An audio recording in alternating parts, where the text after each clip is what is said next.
NFL, where the Browns have found their new head coach. They are hiring former Ravens offensive coordinator Todd Monken. And after being passed over for the head coaching job, according to multiple reports, Cleveland defensive coordinator Jim Schwartz plans to leave the team. Seattle Sports spoke to former Patriots quarterback Tom Brady, and he expressed his thoughts on Bill Belichick's snub from the Pro Football Hall of Fame. I don't understand it. If he's not a first ballot Hall of Famer, there's really no coach that should ever be a first ballot Hall of Famer, which is completely ridiculous because people deserve it, and he's incredible. In the NBA, ESPN reports that some teams are aggressively pursuing Bucks forward Giannis Antetokounmpo, with Milwaukee listening to those offers. Also, Knicks have added Jalen Brunson to the injury report with illness. He is questionable for tonight against the Raptors. Mavs are going to be without Klay Thompson for tonight's game against Minnesota due to a knee injury. I'm Monty Bolaños. I've been covering this league since 1987.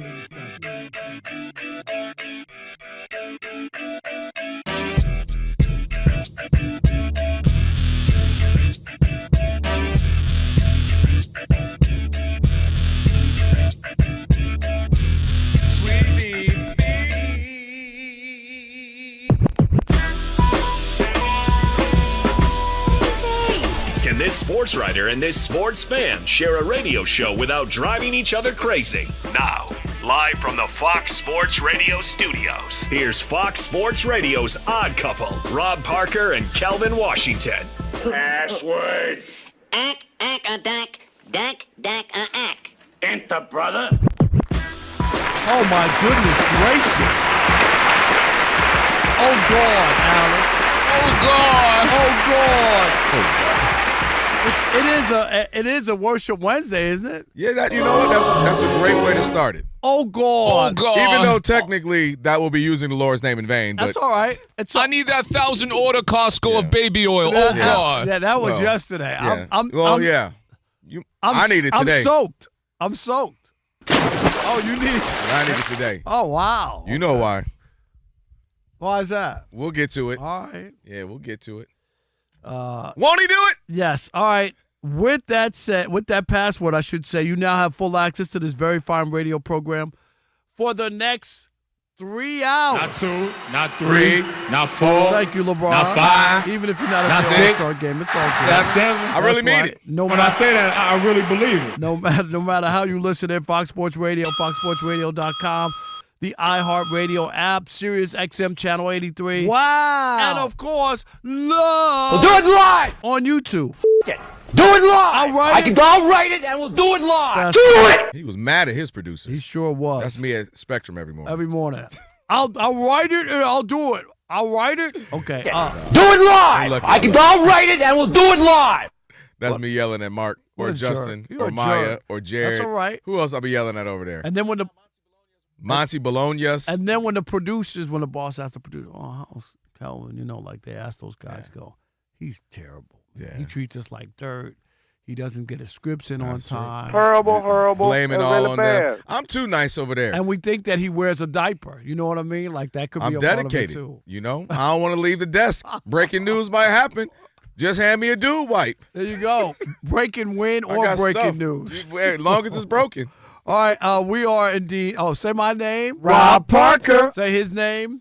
Kelvin Washington. And we are indeed the Odd Couple on a Worship Wednesday, and you'll need our telephone number because without question, we are the most listener-friendly national sports talk radio show on the planet. Stu Gotts. On the planet. Rich and Cavino. Come on now. On the planet. 2 cups and a pro. On the planet. 2 cups. That's right. 2 cups in the pros. Wow. What? No, you wild. Isn't that it? No. Alex, 2 pros in a cup. Alex, Joe. thin ice. You be on thin ice. Alex, it's all right. I understand. When a show's only coming to the Super Bowl Stop, on Wednesday. Rob. That makes G, sense. Can you help us? All right, at least. It's going to be the odd man under the Super Bowl. It's going to be just me at Super Bowl week, Monty. At least. The odd man. When people are still awake. Sorry about that, Ben. Yes. Write it down, commit it to memory, 877-99 on Fox. For you laymen who can't figure out the letters and the numbers, 877-996-6369. And for your feedback on the line, guess what? It's your own fault. It means only one thing. You forgot to turn down the radio. And if you call in here and you got a problem with what we say, tough because. Well, I'm talking to you the way I want to talk to you. You have a problem? Turn off your station. And with all that said, always remember. Sweet bitty. Thank you, Lord, on the Worship Wednesday. Yeah. All right, let's go. Big show. Let me welcome in my co-host. He is Kelvin. Washington. Yeah, glad to be here. Feeling good, locked in, ready to go. Was tearing Rob G's ear up. I was like, and another thing, Rob G, and another thing. He was like, yo, man, we're just trying to get your thoughts for the show. I was fired up. That's what happens when I get a nice little hour and a half nap, Monty. Very nice. And, of Ready. course, busy day for me. Took it off on you. You going to go off? Well, it's I'm okay. just on guard. I'm ready. Why was your day busy? Well, just because very few people in this country were willing to stand up and say that they agreed with the pro football writers and people who did not put Bill Belichick in on the first ballot. So, You know what's funny about trending, it's just amazing on all the stuff that went on. And buddy Stephen A. had me on his show to yell at me. I yelled at him. It was all good. Wait, what did he yell at you? He's He's a absolutely Belichick should have guy. been in. Yeah, he's a Belichick guy. That's okay. Do you Steve have could the, be let me hear wrong. that. Let me hear that y'all yelling at each other. I want to hear it. I don't have the sound yet. I'm saying when you get it, just make Oh, sure, yeah, make yeah. sure I can hear. Oh, I couldn't listen. I was taking care of some business. No, but, it's I wanna all hear it. good. All right, we'll do First that. of all, by the way, we're not sponsored by Jordan. We both got on the Jordan pullovers and Yes. yeah. Send us some pullovers, Jordan. Yeah, we need all that. All right, let's welcome in the Odd Couple crew real quick. We wouldn't be able to do this fine radio program without him. Rob G is our producer. Bud Mexican, that's right. Alex is our engineer. Monty Bolaños is at the anchor desk.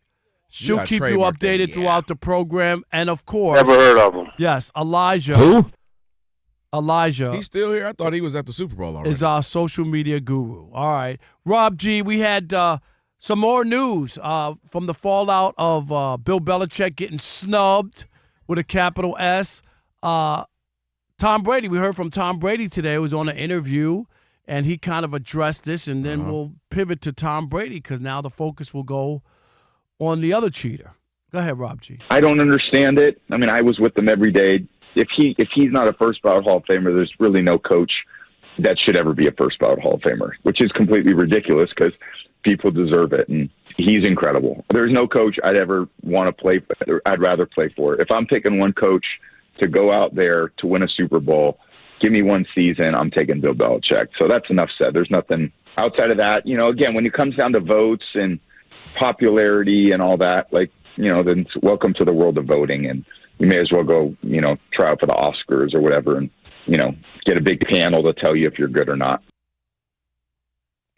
All right. I'm shocked. I didn't expect to hear anything from him. They do vote for the Oscars, and there's voters, and everything that you get when you get awards, people vote for you. And this whole notion that all of a sudden there's something wrong with the system because you didn't get the vote that you wanted makes absolutely no sense to me. And the other thing, and Rob G, I don't know, did you hear most of that radio interview or any more of that?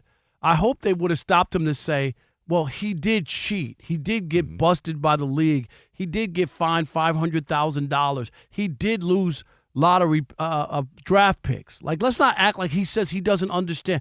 When I hear people say that, I don't understand what that means. Right? You know what I mean? You could disagree with it, but to act like you don't understand why some people might not have voted for him is what I don't understand. So that leads me to Tom Brady. And I think the same exact thing should happen to Tom Brady. That in 2 years, when his time comes up, that they should also punish Tom Brady because he was suspended by the league for 4 games for cheating. Tom Brady and Bill Belichick are tied at the hip. And to me, the voters who did not vote for Bill Belichick, to give Tom Brady a pass, there would be some. I would have a problem with that. Because there were enough people who did not vote for Bill Belichick. People think it's just, well, who are the 11? It could have been who are the 25. That's true. And we don't know the number. Everybody's thinking it's just 11. It could be way more. All we know is that you need 40 to get, to get the Hall of Fame. So we don't know what the real number is, and some people are now starting to say that they voted and put their names out there, which is fine. And I've always put my vote out with my name, so I'm not one of these people. I'm not afraid to let you know who I voted. But this is the only other thing. Tom Brady, when I think about, his career and I get all the winning and all the other stuff, I can't look at him and not think about the cheating aspect as well. Tom Brady is basically Lance Armstrong without the bicycle. I mean, that's what we should. See, Rob, you was right there. I was like, you know what? He's being sensible. I don't have to agree, but he's being sensible, Monty. Then you got to take it there. What? Lance Armstrong might be the greatest cheater in sports of all time, and now you done link Tom Brady with it just because he likes a little different PSI on his ball. If you don't cut it out, are you done? I'm done. Okay. Listen, Bill Belichick, that's a whole different thing because Bill Belichick, number one, he's a coach, right? And there's a whole separate category for coaches and eligible people and different persons who, are participants of the game. Then there's the players. So, but Bill Belichick, we talked about it when it broke yesterday.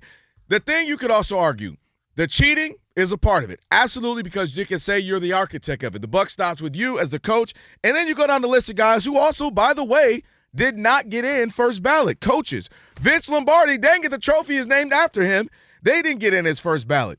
And then you got the Paul Brown. You got Bill Walsh, the architect of the 49ers dynasty, as we know. Jimmy Johnson, two-time Super Bowl champ, the architect of those Cowboys of the 90s, didn't get in. Joe Gibbs, three-time Super Bowl winner with Washington in the 80s. He didn't get in at first ballot. So maybe they're saying that's just what we do, plus you cheated, so we think maybe 2 to 3, half of your Super Bowl wins may have been tainted.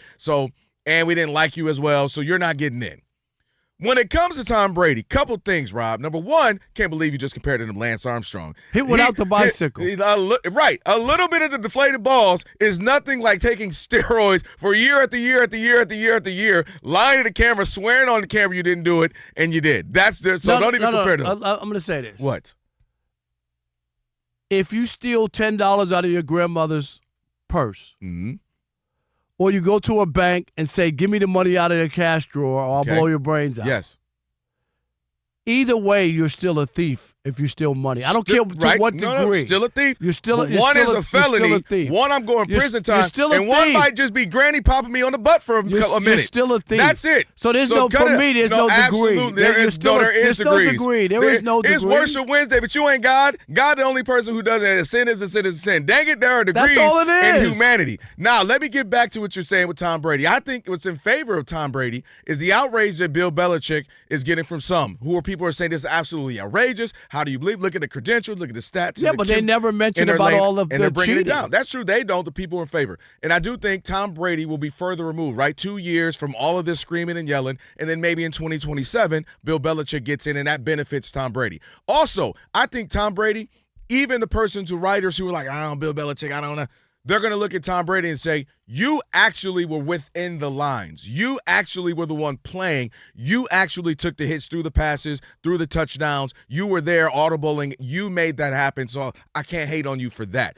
And I'm going to tell you why that's way off. I also think what'd be in favor of him is that they'll say, all right, well, dang, I know that you cheated with the Deflategate and maybe the Spygate and all that, but dang, you did go to the Tampa Bay Buccaneers and win. So you did win elsewhere, and I got to say, I want to, hate on you for that, but you did also win elsewhere. You look at all the stats accumulated, I'm going to put him in. So those things could be in his favor. I'm not saying it's going to happen because I didn't have this happening on Sunday or whatever day before. Right. What was yesterday? Tuesday. So I didn't have this happening on Monday. But I'm saying if something could be in Tom's favor, I think it could be those things. I'm going to say this. Here's the issue. The stealing of the defensive signals of the other team, that benefits Tom Brady knowing what they're playing, okay? Like knowing what defense. And if your coach knows what they're playing, it's going to open up stuff for you. You're going to know, what kind of zone or whatever they're in or what kind of coverage they have. That's a benefit to Tom Brady, whether he knows or not that you got helped in those situations. Number two, Robert Kraft's not in. So this is a Patriot thing. Right? Yeah. Robert Kraft. That could be. Robert Kraft, 13 years in a row he's tried to get in. 13 years. And they're keeping this guy out who's in his 80s now. Robert Kraft, I hope not, but could die any day. Right. And they would have to live with that he didn't get to see that moment. He was in charge. He owned one of the best franchises as far as winning in the history of the NFL, and he didn't have his moment. And you don't think he wants to go to the Hall of Fame and have his day and all that? Well, only thing I could argue, this is a great point, but I wonder if it's institutional, right? You were the owner of this team that we feel cheated. You were the coach of this team that cheated. So you're the quarterback who gets all the glory. And there are other Patriots who aren't in either. Rodney Harrison. There's other people. I'm not even denying that. Adam Vinatieri, one of the best kickers.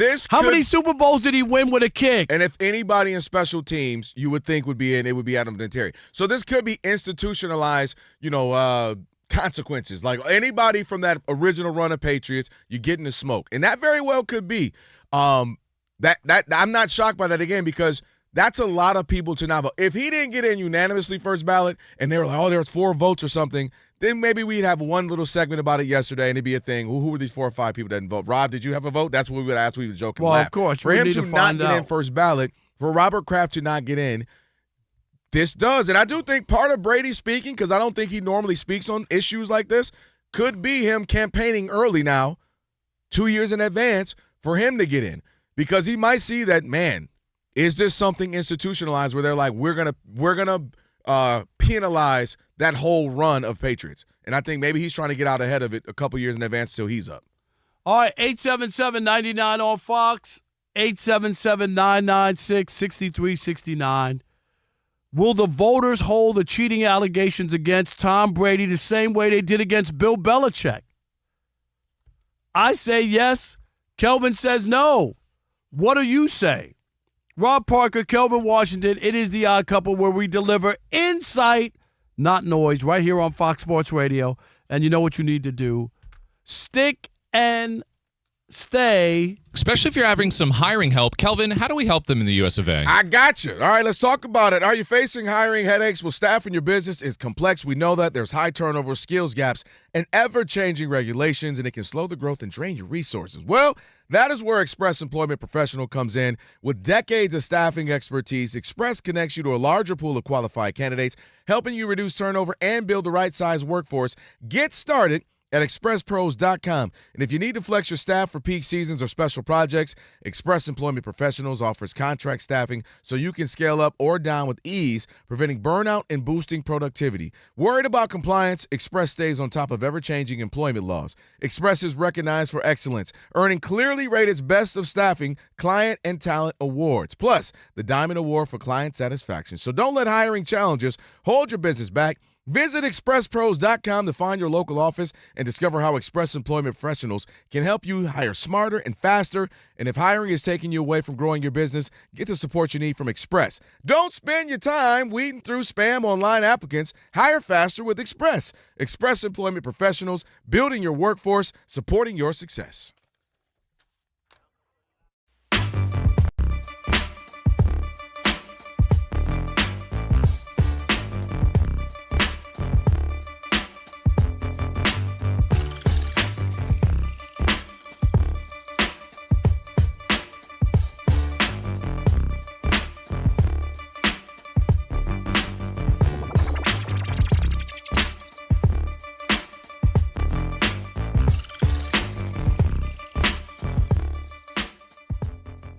Bill Belichick, what is 8-time Super Bowl champion coach? So you're giving all the details. Did not, N-O-T, get voted in the first ballot for his first year for the Pro Football Hall of Fame, falling short of the 40 of the 50 votes he needed to get in on the first ballot.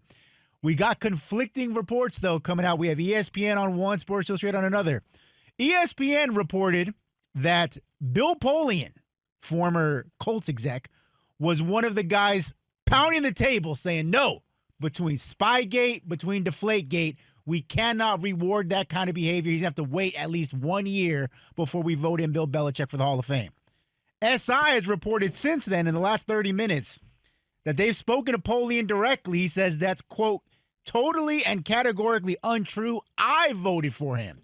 So I don't know who it was in that meeting room that said, no, we're not going to have it. But there's a lot of votes. He didn't get 40 out of it. Bill Belichick, N-O-T in the HOF. And I think this is spot on. And I want to keep it on Belichick, but I believe that this should happen to Brady as well. Kelvin, you can't do it. You can't go Bonds and Clemens can't get in. They cheated. And then you're looking at Bill Belichick, and you're going to give him an excuse. He was suspended, fined by the league. Remember, the largest fine in the history of the NFL for a coach. And don't forget the last thing was 2019 when they got busted in Cincinnati. You remember? And people were like, well, they always beat the Bengals. Why would he be cheating? Remember, they had a new coach at that time, and he didn't have the signals. So he sent a camera crew to Cincinnati to get him, and they got busted. I believe this is right. Congrats to the football writers who did not reward this guy who's cheated. I don't think he should get in at all. Forget about first ballot, second ballot, third ballot. I don't believe he should get in because he did cheat. Well, that's where I want to take this because to me, if you look at it almost from a legal standpoint, what's the precedent they're setting? Are they setting that, hey, when you talk about somebody in the Hall of Fame, you go, if I say Barry Sanders, you say Hall of Fame running back.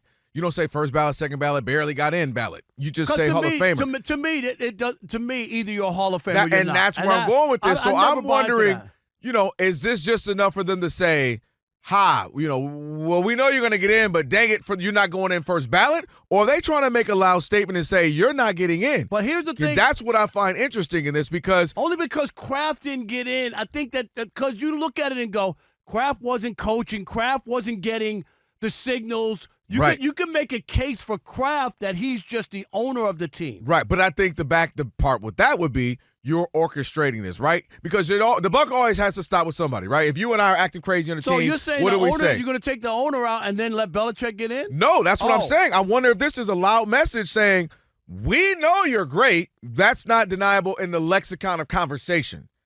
But in the Hall of Fame, we're not going to vote you in.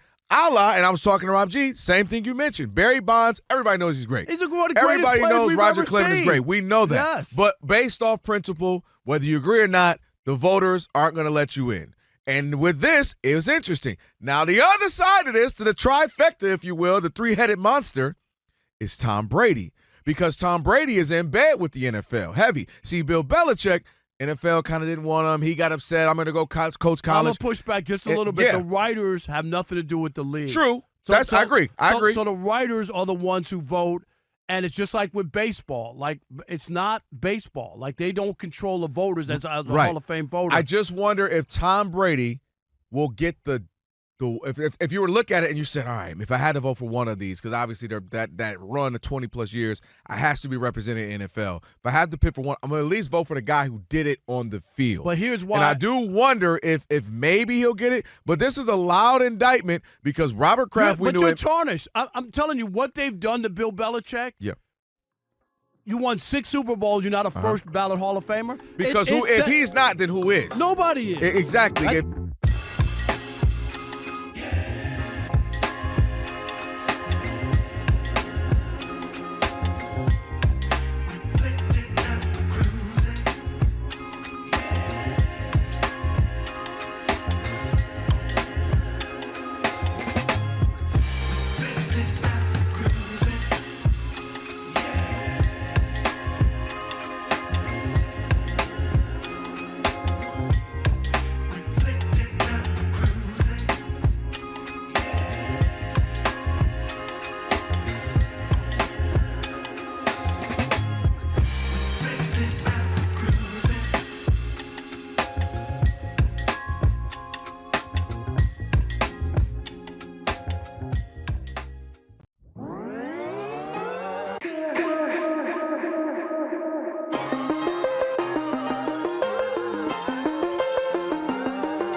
Won't he do it? It is the Odd Couple.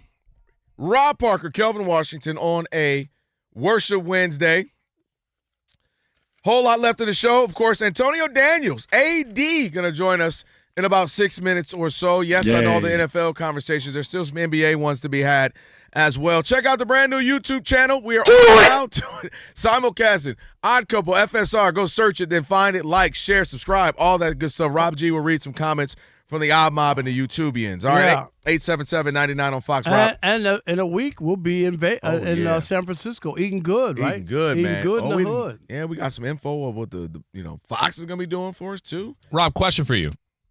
What happens when the company pays? We eat fillets and lamb chops. Oh, yeah. Oh, my goodness. And literally, I think that's what we're doing. It's going to be a good Alex, a little Brazilian steakhouse. Yeah, it's going down. I didn't know they had them there. I know. Yeah, they're going to have to roll me up out of there. Bring me back a 5'2" Brazilian, please. In my pocket. Yeah. No problem. Well, thank you. All right. 877-99 offer. You know I carry food in my pocket. Yeah, food. So, yes. Yes. Will. I had a joke, but it's worse than Wednesday. Will in Wisconsin. You're on the Odd Couple Fox Sports Radio. What's up, Will? What's up, Rob? What's up, Kelvin? What up, Will? Oh, nothing much, man. Just enjoying this little bit of a cold snap that we got everywhere. So glad we'll be able to get out of it. But enjoying the news here, man. The voters got it right.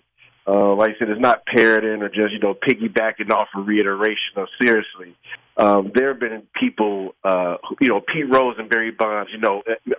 Pointedly. These folks, two of the greatest baseball players ever. And they've had to live into it. And hauntingly, Pete Rose didn't get a chance to outlive, even being able to say, hey, I know I made a mistake, and given some time. And he didn't give it. So, no, it's not that it's unfair to Coach Belichick. He's got, all of his acumen. He's got the history of being able to coach Tom Brady and whatever. So where are you on Tom Brady? I guess that's the next question. Yay or nay? Is they going to do the same thing to him or no? He might not be a first ballot Hall of Famer. I know he'll eventually get in, but I do believe that it will be. I won't say like eating crow or anything, but I think for integrity and what we say about this. I know that Dan Patrick kind of called for some transparency, but it can't be any more transparent and non-transparent than it's ever been to do his job that the voters are tasked to do. So they got it right. Yep. Will, thank you. Yeah, it seems like they want to put a blemish. Like, we know you're getting in Bill. We know you're getting in Tom or Robert Kraft at some point, might be posthumously. But it's a conversation. Yeah, they're like, hey, we want to make sure your whole white suit going in, it's going to get a blemish on it, some stains on it. No doubt. Cade in Reno, Nevada. You're on the Odd Couple Fox Sports Radio. What's up, Cade? Hey, Blue. How we living? Hey, good. We're good, great. brother. Are you kidding? Yesterday I had okay, 2 all right. quarts of baby oil. I'm sorry about that. Go ahead, Cade. I got carried away. Hey, Rob, I love you, and I'm usually with you on takes, but I got to call in on a trash talking Wednesday here. There's no way that you're going to sit there and say you'd vote for Barry Bonds. You saw that man blow up like a kid's birthday balloon. And say that it's the same thing just because he didn't get punished while he was playing, to compare him to Tom Brady. Did Tom Brady get suspended, though? I'm asking you, Kay. Tom Brady? No. Just answer my question. I just want to. Did Tom Brady? He did. Yes, he did. Okay. Did Barry Bonds get suspended by Major League Baseball? If you're going to. No, I'm asking you a simple. No, he did not. He did not. Not once. Brady got suspended four games. Okay, I'm just saying there's a difference between the two guys you just mentioned. One guy got busted by the league for obstructing it. One guy deflated his. No, it doesn't matter what he did. He violated the league rules, is what he did. You could sit there and sugarcoat it. He violated the league rules. That's why he got suspended. He's gone. He called you out on a trash talking Wednesday. I guess so. Let's talk to Drew in New Jersey. You're on the Odd Couple Fox Sports Radio. What's up, Drew? Hey, guys. I got to second that other caller. I think that if your position is cheating regardless of any position, and you're fine with Barry Bonds making it not be, or you're fine with Barry Bonds in the Hall of Fame, I don't know how you're fine with easy. I just told you, Drew. Are you not listening? Yeah, but cheating. No, you're nothing. No. Everybody speeds. And guess who pays the fine? The people who get caught by the police. Those are the people who pay the fine. Okay, so it doesn't mean that. And I don't know. Drew, how many pitchers were on steroids? Do you know? How many guys did he face on steroids, Drew? Drew, how many guys? And Barry Bonds and Andy Pettit. Look at the photo. Andy Pettit. Roger Clemens. I can name you 100 pitchers who were on the juice. They were on the juice too. Drew, get off the phone with that nonsense. Get off the phone. Have a good day. On a worship Not Wednesday. a good Valentine's Day. Have a good day. By the way, did you hear what he said? He told you to look at Barry Bonds' head. I'm not looking at his head. He wanted you to look at his head just to make sure that you saw that he was on That's the so juice. ridiculous. That's what he said. I'm getting cooked. I could look at Andy Pettit was on the juice. Mm-hmm. Roger Clemens was on the juice. You want me to give you a list of pitchers who were on the juice during that time? You're going to point out Barry Bonds. Come on, man. Stop it. All right. That's how they know you MLB bro. They brought baseball up. We over here talking about Bill Belichick, and we having a baseball conversation. All right, on the way, AD will have a basketball conversation with him. Right now, Monty knows Bolaños. me. I'm as passionate as it gets. Hey, see there? It's a worship Wednesday. Live in the past. Let that be, okay? I'm forgiven for Monty Bolaños. You know, Rob, you are just it's Wednesday, and you are just ready for the weekend. You are just a firecracker right now. No, I enjoyed it. I thoroughly enjoyed it. Thank you. As we talked, off air, where it was like, at this point, Tom Brady can't be a first ballot Hall of Famer. If that's how they feel about Bill Belichick, they have to continue you would think that. so. Now, I disagree. It should I be disagree. But since you did this. But it's Robert Kraft first, right, who's been trying to get in. Right. Now Bill Belichick. Yeah. So what would be different from Tom and you Brady? mentioned him, Vinatieri as well. Vinatieri's not in. Rodney Harrison's not You're right. in. No, it might be a Patriots It's thing like you hit on. institutional, Yeah. But that's crazy that Tom Brady's not going to be a first ballot Hall of Famer. Crazy. Okay, other NFL news, guys. The Browns have found their new head coach. They are hiring former Ravens offensive coordinator Todd Monken. And according to multiple reports, after being passed over for the head coaching job, Cleveland defensive coordinator Jim Schwartz has told the team that he won't return to the staff next season. Patriots quarterback right now, Drake May, was limited in practice today because of a shoulder injury. When it comes to the NBA, Luca Doncic just limped off to the back. They said locker. Maybe he didn't go to the locker, but he took a step back and kind of hopped back and maybe rolled his ankle by someone sitting on the sideline. So he limped off the court. He's still not back. Right now, the Lakers lead the Cleveland Cavaliers in Cleveland 24-20. It's late in the first quarter there. And the Bulls right now lead the Pacers 31-19, also late in the first. Also, ESPN reports that some NBA teams are aggressively pursuing Bucks forward Giannis Antetokounmpo with Milwaukee. Listening to those offers, this report does say that Giannis has wanted out of Milwaukee for months, as the NBA's trade deadline is a week from Thursday. Rockets center Steven Adams is going to miss the rest of the season following ankle surgery. And the Knicks are going to tip off right now. They did add Jalen Brunson to the injury report with illness, so we'll see how that happens. The Knicks play the Raptors. Back to you guys. Thank you, Jess. Monty. Appreciate it. All right, it's the Odd Couple. He's Rob. I'm Kelvin on a Worship Wednesday. And also getting ready to be joined right now by our guy, AD, Antonio Daniels. And NBA champ. I'm not yelling at him. Look at my face. I don't believe it. You might not, though, because you're fired up about football right now. Sirius XM NBA Radio, Pelicans TV analyst, Fox Sports Radio NBA analyst. AD, what's up, man? What up, fellas? How y'all doing today? Doing well, man. Doing well. How are you, brother? And I want you to know, if there was a hustling basketball analyst Hall of Fame, it would be you, because you're the ballot? hardest working. First ballot. Yeah, you be in. No Tom Brady's no a Bill. different story, and Bill Belichick's a different story, but not you, AD. Well, I'm glad I have your support, Rob. Your vote of confidence. No doubt. No doubt. All right, Giannis. Oh, yeah. All right, let's start there. Supposedly, they're exploring some teams and options. If you're a team and you know he can't maybe help you now or whatever, are you giving up players to see and take a chance, even if it's for next year, or are you going to wait and see? Well, I think it depends. And this is the thing about everything that's going on with Giannis. This isn't like, I know for me, at least, I didn't feel like this was breaking news. Right. Because this is one of the situations where, again, I know for me, where I felt like a superstar athlete that asked out of a situation where it actually benefits both sides. Mm-hmm. Like, you can think of certain situations where superstars were traded and it benefited the athlete but not the team. In this particular case, this benefits Giannis, but it also benefits the Milwaukee Bucks. It's time. It's time to part ways. And I understand that Giannis is loyal to a fault, but for the Milwaukee Bucks to get back to some semblance of relevance and hope, it's time to part ways with Giannis and use him to get draft assets and maybe good players to build around the future. It makes no sense to keep Giannis there when you can't put the players around him to compete. Yeah, you and I have been pretty much lock and step on this because Giannis doesn't want to come out and demand a trade. He doesn't want to go full Anthony Davis, Damian Lillard, but he needs to just do it. That's okay. Just if you've given them all you had, including the championship. But they tried. Like Antonio, you say they can. Damian Lillard, when they made that trade, you can't. Everybody and their uncle, that's a perfect combo.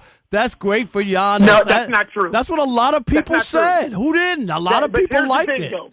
No. Here's the thing, and this is my issue with today's NBA. What you see teams continue to do is sacrifice chemistry for talent. And what you're doing, you end up building your organization back for years. What you're assuming is, okay, I'm going to bring in really good players and put talent on top of talent on top of talent. The most underrated variable and undervalued variable in today's NBA is chemistry. I agree with that because I watched one of the best teams ever assembled, and they didn't have any stars. I watched the 2004 Pistons, and they didn't have stars. I mean, they did, but they went together. They fit together. And that's what the NBA is missing now. Because what everybody's trying to do is put talent on top of talent on top of talent. You can go through the last 5 to 7 years and look at organizations that have tried to put talent on top of talent, and it's never worked. Right.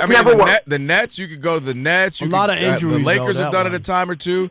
And if you look at the teams that have been good, the Celtics, they grew together. You look at the Pacers, that's how they got to the finals, grew together, and just a bunch of good guys. And then, of course, the Thunder being the ultimate. Right, and then you can look at teams that didn't work out. You just talked about the Nets, right? You can look at teams like the OKC Thunder, back when they added Paul George to Russell Westbrook. And now we can look at that trade, hindsight being 2020, and saying that wasn't a good deal. You can look at the Philadelphia 76ers adding James Harden. You can look at the LA Clippers adding James Harden and Paul George and Kawhi Leonard. You can go down the list. So what you're saying is don't add James Harden. No. Because three or four of the teams have James Harden on them. What I'm saying is the era of big twos and big threes is done unless you do it organically. You know what I mean? Like if you draft well and they develop into a big two or a big three, that's different. Because championship teams are made now by drafting well and then adding in other guys that aren't considered stars, but guys that are willing to play their role. That's why Drew Holiday got 2 championships. Oh, yeah. Just saying. No, he's the ultimate guy when it comes to just fitting right in. Antonio Daniels on with the Odd Couple, NBA champ, Sirius XM Radio host of On with the Odd Couple on a Worship Wednesday.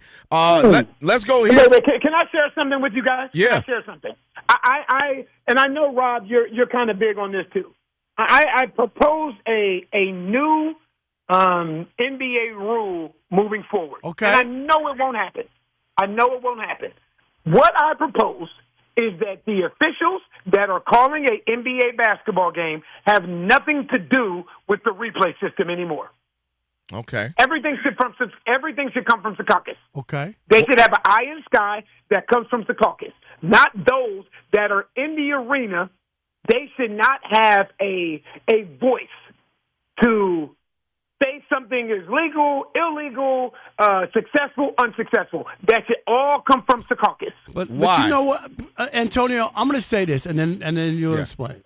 I agree with you, and I've always said this, that if someone was watching back, and especially, I watch baseball all the time, there's a lot of, you don't need to call a timeout. If the first baseman missed a bag and you're watching it back on the video, you should say in the ear of the crew chief, he's safe at first base. He missed you know what I mean? Mm-hmm. And just correct it without having to go through this stoppage thing. So what is the point on why you're saying that? Because I agree with that thinking.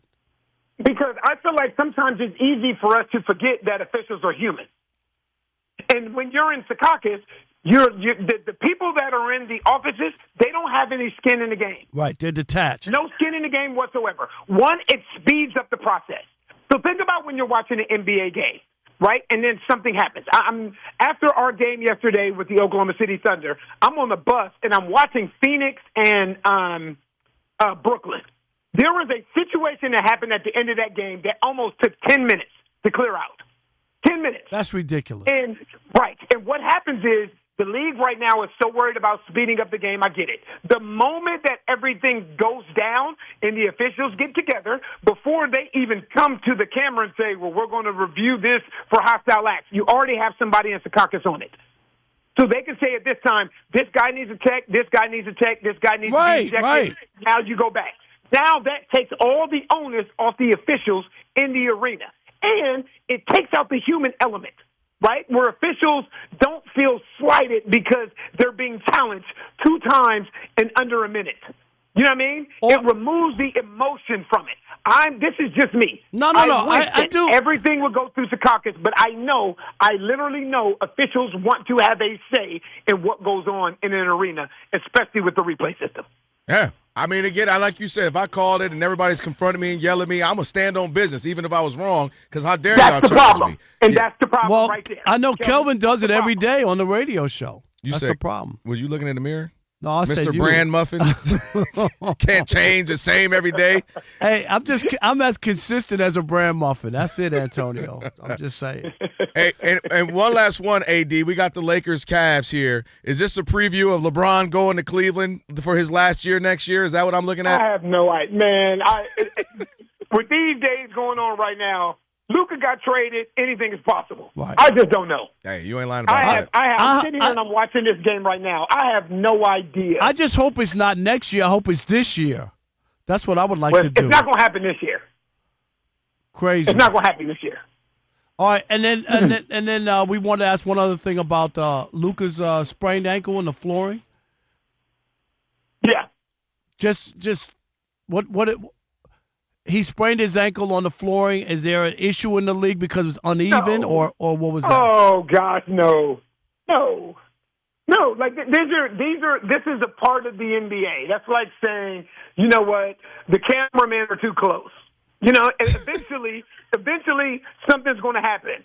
You know, like right. no, that you, Rob, you already know. You know that's not an issue. Okay. You know that not at all. AD, you a little grumpy today. I like this. He's a little grumpy today. You know what? I'm gonna be honest with y'all. I'm a little bothered by our game versus Oklahoma City Thunder yesterday. Okay. I'm still a little triggered. I understand. I see that. You know. But tell Zion we want him to stay healthy. So he's spectacular when he plays. He obviously just doesn't play enough. But whenever you get to see him, you get reminded of how good he is. And Antonio, I'm coming. He done played now, 24 games in a row. Wow. Yep. That's the second longest streak of his career. Yeah, so we're hoping it can keep going, man, because he's so fun to watch, and he's so efficient, too, when he plays, man. He's been balling. Buddy. All right. Yeah, buddy.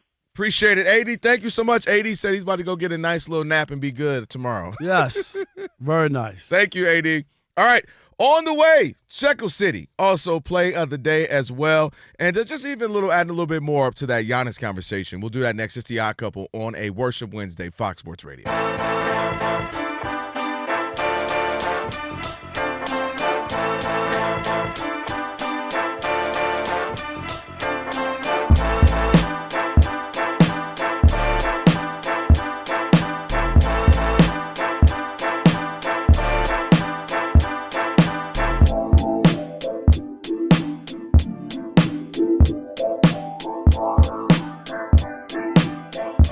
Victor Wembanyama. There you go, Wembanyama. I said it. Became right there one of the few professional athletes, at least in the NBA, to come out and speak out against the murder of Alex Brady by ICE agents in Minnesota. That's a sad story when you really look at that. And you notice you do news in the morning. It's a sad story. And Victor Wembanyama, you'll hear the sound in a second, admittedly said that the Spurs PR told him, don't talk about it. Mm-hmm. Say something politically correct if you're going to talk about it. He met with the media today, and he let his thoughts be known. Take a listen. PR has tried, but I'm not going to sit here and give some politically correct, Every day I wake up and see the news, and I'm horrified. I think that it's crazy that some people might make it seem like, or make it sound like it's acceptable. The murder of civilians is acceptable, I read the news, and sometimes I'm asking very deep questions about my own life. But, I'm conscious also that saying everything, that's on my mind would have a cost that's too great for me right now. So I'd rather not get into too many details. It's terrible. I know I'm a foreigner. I live in this country. I am concerned for sure. Can I do this? Yeah, I'll join you on that. I'm dead serious. A 22-year-old kid. Bravo. Bravo. Foreigner, mind you. He hadn't grown up here with not from a here. massive history of American, And you go to ask some of these other history. players, and they gonna go, "Oh, this is bad. It's a tough. It's bad. Oh, that's bad." They have nothing to say. This guy. This is. How do you not like this kid? How do you not like this kid? Seriously. Well, I have a lot. He didn't to say go about after anybody. Wembanyama. It wasn't political. It's wrong. He's just talking about what happened. I didn't hear a Democrat, Republican. I didn't hear. It's wrong. Yes, you can say that, and if people have a problem with you saying that an innocent American citizen could be shot, gunned down on the streets of Minneapolis, Mind and you, we're for okay. helping someone, too. Yes, or a lady who was knocked down. He was being pepper sprayed. Yeah, knocked down and then You pepper know the sprayed details, up. Yeah. but you get my point. You should be afraid to say that this is wrong. And let's not listen. A lot of people too have issues with who are these ICE agents? Who are they? Rob, you don't know anything about the background. You don't know the mask that they're all hiding behind a mask. Anytime people cover themselves, Yeah, you always law gotta be enforcement is supposed to be the most upfront. Yeah. Here's my badge number. Here's my name. Here's what I am. Here's my department I'm with. Like, Right. what do they? Every movie you've ever seen, where they knock on the door, they show the badge. Like that's supposed to be who I am. They don't put a hood on and then go like, no, you don't get to see my badge number. I'm with the police. Just open up. For other reasons I can't go into, you know what I do. But if you really dive into also who they're hiring, we won't even go there. Right. We won't even go there. Victor Wembanyama is everything what you would hope for in a young athlete. He's 22. He's 22. Oh my God, he's so grounded. That's the perfect term. He is grounded. He is well-rounded. He's becoming, you can tell he wants to be well-read. He's studying it up, and you can tell he has conviction because you can tell he said, listen, and you know what I like too? One of my favorite parts about that? He said, I got a lot going on in my mind. I got a lot of thoughts, but I know the cost will be too big for me right now. You know why I appreciate that? Because that's an honest answer. Right now, he's like, dang, I don't want to fully go where I want to go. Because maybe but that's an honest answer. But I'm still going to make a statement. But I'm going to say something. And he says, I watch the news every day. And I Did you see hear this. him? And he said civilians being gunned down. I applaud this young man for not being scared. I applaud this young man for being true to himself because at the end of the day, you have to go to bed with yourself and think of, and be comfortable with whatever you did or didn't do. I applaud him. And the only thing I'll say, it is not about him. Everyone's going to say, well, yeah, so-and-so ain't saying something. So-and-so, I do wonder, and this is kind of a question for you and Rob G. Rob, both of you Robs. Is there any fatigue from a Steph, from a LeBron, from a guys who went crazy with the all the stuff that was happening in 26 with Colin Kaepernick, who then went crazy 4 years later, who went crazy with the summer of George Floyd, speaking up, Black Lives Matter. And I'm wondering if there's a fatigue from them of the cost. Like it costs me, whether it be sleep, time, money, effort, resource, maybe emotion, because I put all that into it and nothing's changed. And so that's the one reason why I'm always going to be hesitant to just why he's not saying so. Why didn't he say? Because those guys went crazy for about a 6 to 8 year span, speaking up, standing up, marching. We talked about the other day, Donald Sterling. They didn't just go, well, I mean, he will. No, they said we're not playing. They took the shirts off, and the players specifically in the NBA have been incredibly vocal. To even some people might be saying nauseum, saying, "Oh my God, I'm tired of it."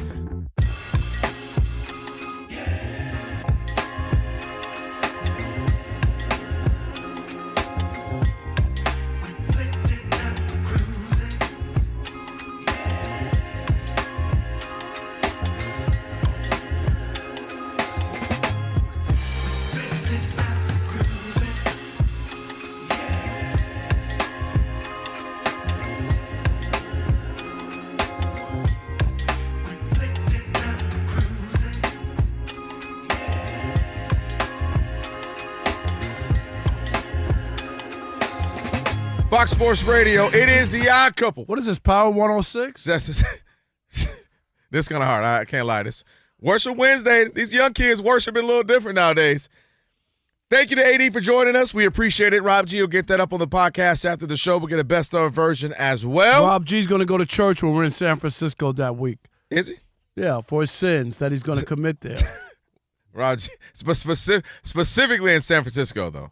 Yes. No, I don't think he'll commit any sins. I just told you. I think he'll blush when, some gentlemen kind of Hey, when we whistle get his into way. that Uber wearing matching Odd Couple sweaters, let me tell you. Yeah, they might drop us off at the wrong establishment. We're like, wait a minute, and Rob will feel right at we're home. trying to go to this burger. No, I know where to take you guys. Yeah, Don't worry about it. over here through the outside. What's going on? It's raining, man. It's like, hey. We said a steakhouse. We said. All right. Again, thank you to AD. You are crazy. You know that I was going to say. I cracked the joke. Let the mind do its own thing. Not what? I didn't say anything. Okay, I'll say it. They serve meat there. No, that's Alex. Oh, God. I'm telling you, Alex is trying to get severance. What? I've already figured it out. It is I now like the time show. for Shackle City. I'm not listening to you either. Welcome to Shackle City, the home base for Rob Parker's daily picks against the spread. Y'all are crazy. I didn't even know. Alex worked at a butcher shop before the radio I station. did. You know that? Yeah. All right. You know what I did, Rob? No. Alex, caution. Caution. Alex, no. All right. Save Alex. What'd you do? No, Alex. We don't want to do that. No, we don't. All right. Are we I hit ready? it so good today. Here we go. Oh, Shekel boy. City. Is this today? I don't know what today. What are you looking at? Today's Wednesday. All right, here we go. Let's do Shekel All right. City. Elijah, what did he do? Tell us, Elijah. You know what? HRU. It was so busy today that Elijah and I we weren't able to make that happen. But Elijah's wife finally had enough. yesterday, 2-1. That makes me 33 and 22. Okay. 33 Yay. and 22. And just keep going while we're. The music sounds great here. Let me get you some games real quick. I got you. Let me give you the game real quick. All right, here we go. NBA schedule. Let's see. I'll give you this one because it's just starting. No, I don't want a game that starts. Go to the next one. All right. You got the Hornets Grizzlies coming up. Let's see if they gave me a plus minus on that. All right, here we go. I don't have it. I don't have it on here yet. I got you 3 games. Here we go. Okay, what you got? All right, I'm going to take the Knicks plus 5.5 Okay. in Toronto. No, we don't want that game. Here we go. Charlotte minus 2.5. Welcome Charlotte. to Shackle City, Charlotte Hold on, Rob. the home base for Rob Parker's daily picks against the spread. Here we go. All right, here we go. Charlotte. Where were you last week? No, last Brian. week I gave it to you. Oh, we started now. We started. It's a whole new. I was 2-1. That's Okay. 33 and 22. That's 33 right. and 22. I got these spreads. All right, here we go. Charlotte minus Yes. 2.5. They're in Memphis taking on the Grizzlies. That's my best bet. All right. I'm going to take Minnesota minus 8.5. They're in Dallas taking on the Mavericks. There you go. And then I'm going to take Utah plus 8.5. They're hosting Golden State. So Utah plus 8.5, Minnesota minus 8.5, and Charlotte minus 2.5. And remember, Kelvin. Yeah. I'm not telling you who to bet You're on. definitely not today. I'm telling you who I bet on. You I know think he what? misremembers. So much was going on today with the That's what you get for Rob looking up Rob, seeing all the numbers. Man, it's crazy. We did $5 million today. That man gave us a live ticker, Rob G. I'm live on TV. And coming up, more news on the Yo, we at 2 mil, baby. We blowing up. And then you over here on Steve's show. I thought it was DeSager. You didn't put an A. Smith. Did you? Stephen when I said A. I'm in Smith. Steve, you know, because I only call Stephen A. Steve. I thought Steve DeSager had And then I saw you spaz out on a Twitter guy who called him Steve with the V. And you were Steven. mad, but you can call him Steve, but no one else can. No, but he spelled his name Stephen, S-T-E-V-E-N. Okay, but when you put Steve, do you put with the V or do you put PH? PH. Steve? Steve? No, but You it's not spelled Steven. S-T-E-V-E. It's not. No, it's not Steven. It's Steve. No, but when you call him Steve, you put a V in there. You did. Right. But not Steven. But it's either got a V or it doesn't. No, it makes sense. Steve, S-T-E-V-E, but not Steven, because he thinks it's Stephen A. Smith with an A. You should have went on Steve DeSager's show. That would have been That's better where I content. thought you were going. Oh, man. No, but he doesn't say RBI right. Eyes would have loved that, boy. Eyes would have loved that. One letter can never separate us. I was supposed to tell you Tyrek play today, but somebody did something great. Matter of fact, our Tyrek play of the day was the person who put a V in Steven and got you mad. That was your Tyrek play of the day brought to you by Tyrek. Hey, get it right. We are Fox Sports.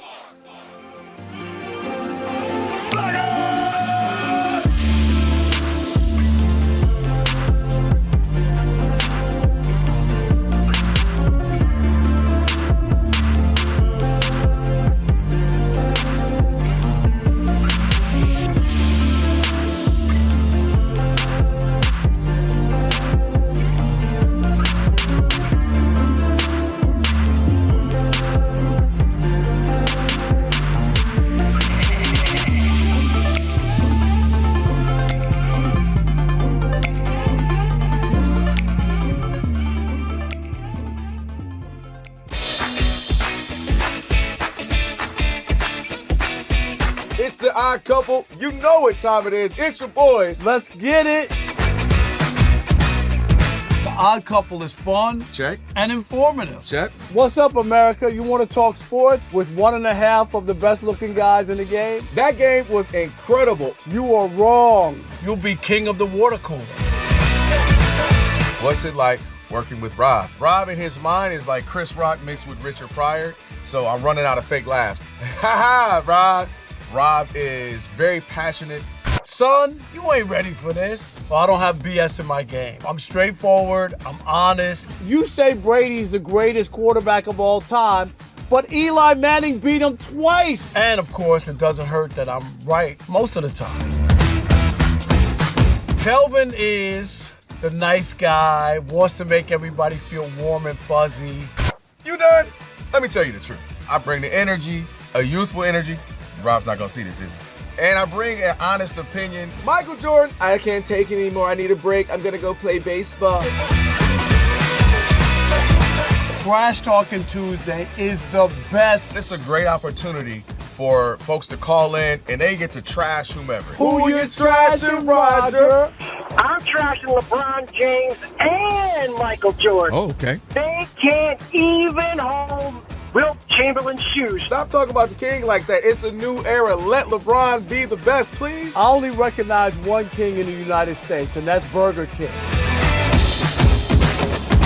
The connection with the Odd Couple audience is incredible. We really invite them in. And they can relate, whether it be things about our own personal lives or our takes on sports. Love you guys. You guys are killing it. Hey, we appreciate you. Thank you for rocking with your boys. They feel like it's just my guys, just my friends, and they join right in on the show. We talk with the listeners, not at them. Obviously, you can listen to us live, but you can still check out the podcast. You can check out our YouTube. You can check us out on social media. So in any way you want to get it, you can get it. Yes. There's some yelling. It is some hot takes. It's a whole lot of fun. I'll give you that. It is fun. I agree. Begrudgingly. The Odd Couple. Sports talk that's too good and too fun.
In the NFL, the Cleveland Browns are hiring former Ravens offensive coordinator Todd Monken to be their new head coach. Former Patriots quarterback Tom Brady spoke to Seattle Sports and defended his former head coach Bill Belichick, saying he doesn't understand how Belichick could be snubbed for the Hall of Fame and wouldn't want to play for any other coach. Current Patriots quarterback Drake May was limited in practice today because of a shoulder injury. In the NBA, late in the second quarter, the Cavaliers are losing at home to the Lakers 46-43. Luca Doncic 11 points for LA. Also late in the second, where the Bulls are up on the Pacers 49-45. Late in the first quarter, and it's all Hawks so far against the Celtics in Boston. Atlanta is up 26-9. Late in the first, with the Magic up on the Heat 18-17. And the Raptors are leading the Knicks 16-10. In the NHL, the Islanders are up on the Rangers 2-1 after the first period. I'm Monty Bolaños.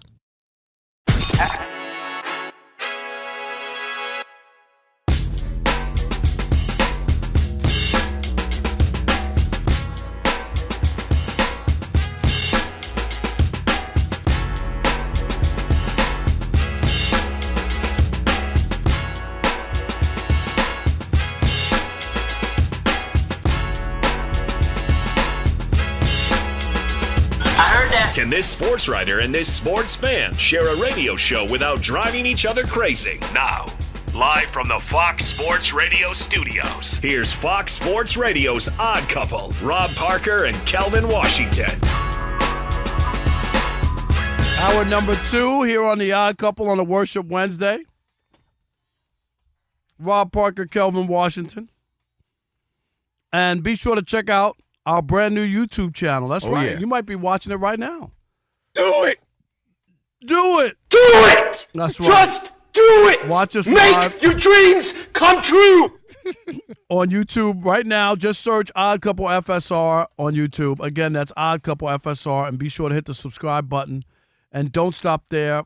Hit the thumbs up icon if you play for the Knicks. And comment away. Sorry about that. Man, ain't never going to lay that down. No doubt. Check us out on YouTube and watch us live. Don't forget, Armando Rob G. I'm sorry. How do you pronounce his last name? Salguero.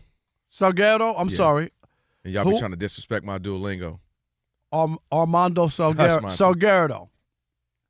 Pro Football Hall of Fame voter, a senior writer at a website. And this Armando was. You're so ridiculous. Armando. At a website. What do you want to call it? HTTP : now?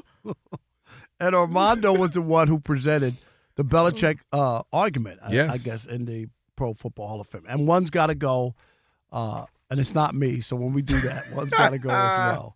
We'll do that and much more. There's a lot to get to. Oh, yeah. Rob G., LeBron did an interview that we heard, and very, very interesting and just so typical LeBron.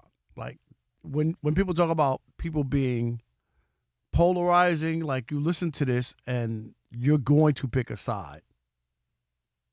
And I think that's what he doesn't get sometimes. Sure. Well, he was on his own podcast doing it. Oh, that was his. Which one was that? Mind the Game. Mind the Game podcast. Oh, I thought I never missed that podcast. I mean, that's how I knew you thought it was an interview, because you never miss it. I never miss it. So he had his. Did you see my lead from BET.com? I did see that? your lead. Was that crazy? Yeah, you've been using that line you've been for using decades. that line for a minute. When Rob finds something he likes, he sticks with it. To the grave. Yep. To the grave. Except for Forever. marriage. I'm sorry. Just ask Chastity. Wow. He won't leave me alone. It's been 32 years. He found an age group he likes, and he sticks with it. Sticking with it. He ain't. Wow. If it start with a 3. Alex, I got 2 things, okay? Bad Chic 76 and Sideways ID, not for me. Because if it starts with a 3, it ain't for me. Oh, my. That's the one thing me and Leo have in common. Okay. You know. All right. But in any event, the latest episode of the Mind the Game podcast came out. No Steve Nash this week. Instead, Tyrese Halliburton was on the show. And obviously, Tyrese Halliburton is dealing with a torn Achilles recovery, and part of the conversation was focused on that. During the conversation, because he's dealing with an injury, they mentioned, hey, what do you think about the NBA's 65-game rule and its impact on all NBA and player award voting? During his answer, in an effort to explain away why he's not a fan of the rule, LeBron may have put his foot in his mouth once again. Take a listen. Playing 82 games in the 80s and 90s is not the same as playing 82 games in the 2020s. It's just not. The way we play, the level of pace, the level of the speed that we're playing at, it's a different game now. It's a totally different game. You know, it's a lot of soft tissue injuries that's happened now because of it. Straight, Boulder Dash, Poppycock. I mean, come on. Like LeBron, this is where people push away. You know, when you hear this and he's trying to justify and whatnot. We get the injuries and what's going on. People used to get injured there, and it was different defensively. But, Rob G., you did the research, right? Or you found out. You got them, too. I got the numbers. And the numbers just don't add up for LeBron, and that's the issue. And that's what we talk about. When you listen to these terrible podcasts and there's nobody there to push back and say, well, that's interesting, LeBron, because back in so-and-so, it's the same, and you're saying you're playing differently. What you got? Man, let me tell you. You're right, because he is absolutely right what he said. It was that's why I want different. to talk to Rob G. Then. No, I got the numbers. No, I'm saying he's absolutely right, and that the 80s and 90s was way harder to play in. Way more difficult to play in. That's what I'm saying. All right. Yeah, because, listen, let's talk about the numbers. First of all, LeBron typically, he can be this, he can be polarizing, he can be passive-aggressive. One of the things he normally is very astute when it comes to basketball. His acumen, he knows he's a historian. That's one of the things I appreciate. How do you say that when he voted for Bronny for the All-Star game? Well, that's his son. You know what I mean? Nepotism, cronyism. Yes. You got to get that done. But, you know, he's very well studied, historically, knows the game. That's one of the things you can at least appreciate about him. This one, he's dead wrong, in my opinion, for multiple reasons. Number one. Are we recording this? The 80s was the absolute, to me, hybrid of the two. You got the fast pace, and he's talking about pacing. Let's talk about the pacing. In the 80s, it was the fastest. In fact, the only pace that they had was 1 year, 87 to 88, when they had a slower pace. They were at 99.6, which the current pace is at 99.6. After that, you're talking 100.6 to 102.1. Did he ever watch Showtime? Showtime. The Celtics, the Pistons, the 76ers with Dr. J, Houston with the Hakeem and Ralph Sampson. The Nuggets, they were going back in the day. The Nuggets would score 175 points on a regular basis. Yes. Watch Alex this. English and all those guys. Yes. Kiki Vanderway. Not only were they playing at a higher pace, what else would you see? Punches, clotheslines, and hard fouls. And they were physical. You come into the lane, guess what? You're going to get a two-piece and a biscuit. So they are playing at a faster pace, way more physical. They didn't have commercial airlines. They did not have the advanced medicine and nutrition that they have right now. They used to ride next to me on the plane. Literally. When I covered the NBA back then, NBA players sat next to me. We were on commercial flights. Yep. We took 6 a.m. flights out of every city. Like, that was an NBA rule, because back then you didn't come back home and get in your own bed. You would go on a road trip. Yep. And you would stay on the road, and you would fly to the next city, and we would be on those flights. Exactly. So the idea that, it's just so hard now. All y'all do is go 35 feet out and set pick and rolls. Now, if you want to talk about soft tissue issues and why guys are beat up and brutal, I tell you why, and I've been telling this since the duration of me on this show. It's that they only play basketball since they were 6. And that's all they do. And they're playing for their team. They're playing for the travel league. They're playing AAU. Then they play for this team. That's not what people did. They played all sports. They played all sports. How many times we hear about guys playing football, baseball, basketball? Oh, I didn't really lock into basketball until my freshman year, because the other years I was playing this. Or in high school, I had to decide which one am I going to finally commit to, because I played all of these sports. That's the issue why guys are beat down, wore out. That's why LaMelo Ball is always injured, and Lonzo Ball is always injured, and Zion's always injured. And they played 1 million games on the AAU circuit on the weekend. 6 on Saturday, 5 on Sunday. Ridiculous. Then I go back to my regular team, and I'm playing too much. But the idea that they're playing faster pace and it's harder. Yeah, right. You have everything catered to you. The best medicine, best nutrition, best travel, best doctors. I don't remember any masseuses traveling when I was covering the NBA in the 80s. I don't remember. Even remember. There was some fat guy in there rubbing you down after a game. That's about the best you got. What was the dude with the Pistons for all those 30, 40 years? What was his name? Mike Abdenauer. Abdenauer, exactly. That's a good call for you. Very good. Mike Abdenauer. Yeah. So I'm blown away with this one, LeBron. It's a big miss, because They played at a faster pace throughout the duration of the 80s. They played much more physical basketball. They didn't have the advancement of medicine and technology. So I don't get where he's going. And guys do. And then your guy, Joe Dumars, came out and said they're saying there's no more when it comes to the load management, there's no significant data that concludes that you're better off with load management. There's no more. I'm quoting Joe Dumars here. Before it was a given conclusion that the data showed that you had to rest players a certain amount to justify them sitting out. We've got more data, and it just doesn't show that sitting guys out correlates with lack of injuries or fatigue or anything like that.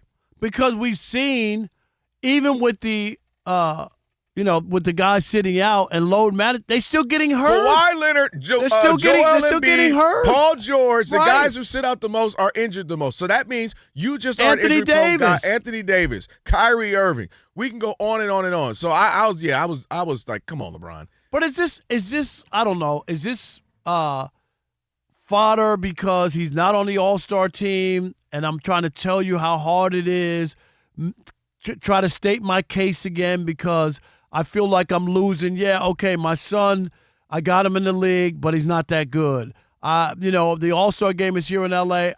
I didn't get voted in by the fans.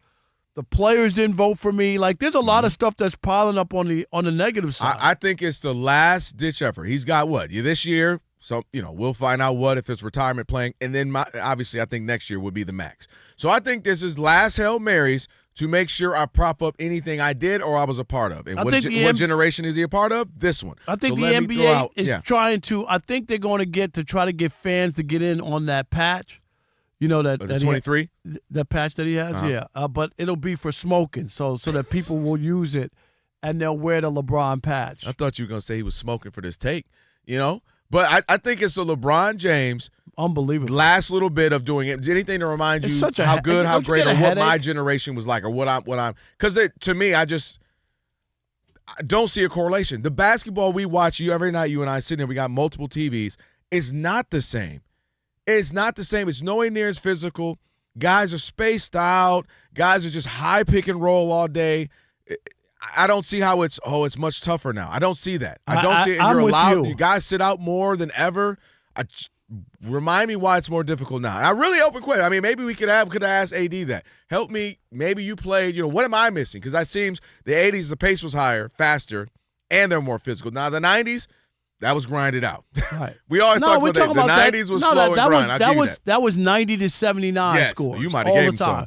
Right. It might have been lower than that. I mean, we talk about all the time that Pistons had that 11 or 13 games where they held people under 80. Under 70. Under 70, right. It was like 11 crazy. or 13. I remember the team that finally broke it lost big, but was so happy to just break the record past 70 points. Yeah, they were excited because everybody else had been held under 70. It was an incredible stretch at one point. So, yeah, I'm with you. The whole thing sounded crazy to me, and I just don't understand why LeBron would even go there. I think he's just bigging up anything I'm a part of, and I'm a part of the generation. Y'all don't get it. It's hard out here, and that's where I think streets. we are. Yeah, hard out here in these NBA streets. All right, 877-99 on Fox, 877-996-6369. Do you agree with LeBron saying it's harder to stay healthy today than it was in the 80s and 90s, or is he just trying to make himself look better than his predecessors? It is The Odd Couple. Rob Parker, Kelvin Washington, where we deliver insight, not noise, right here on Fox Sports Radio. Stick and stay. Unless you're a LeBron fangirl in the US of A.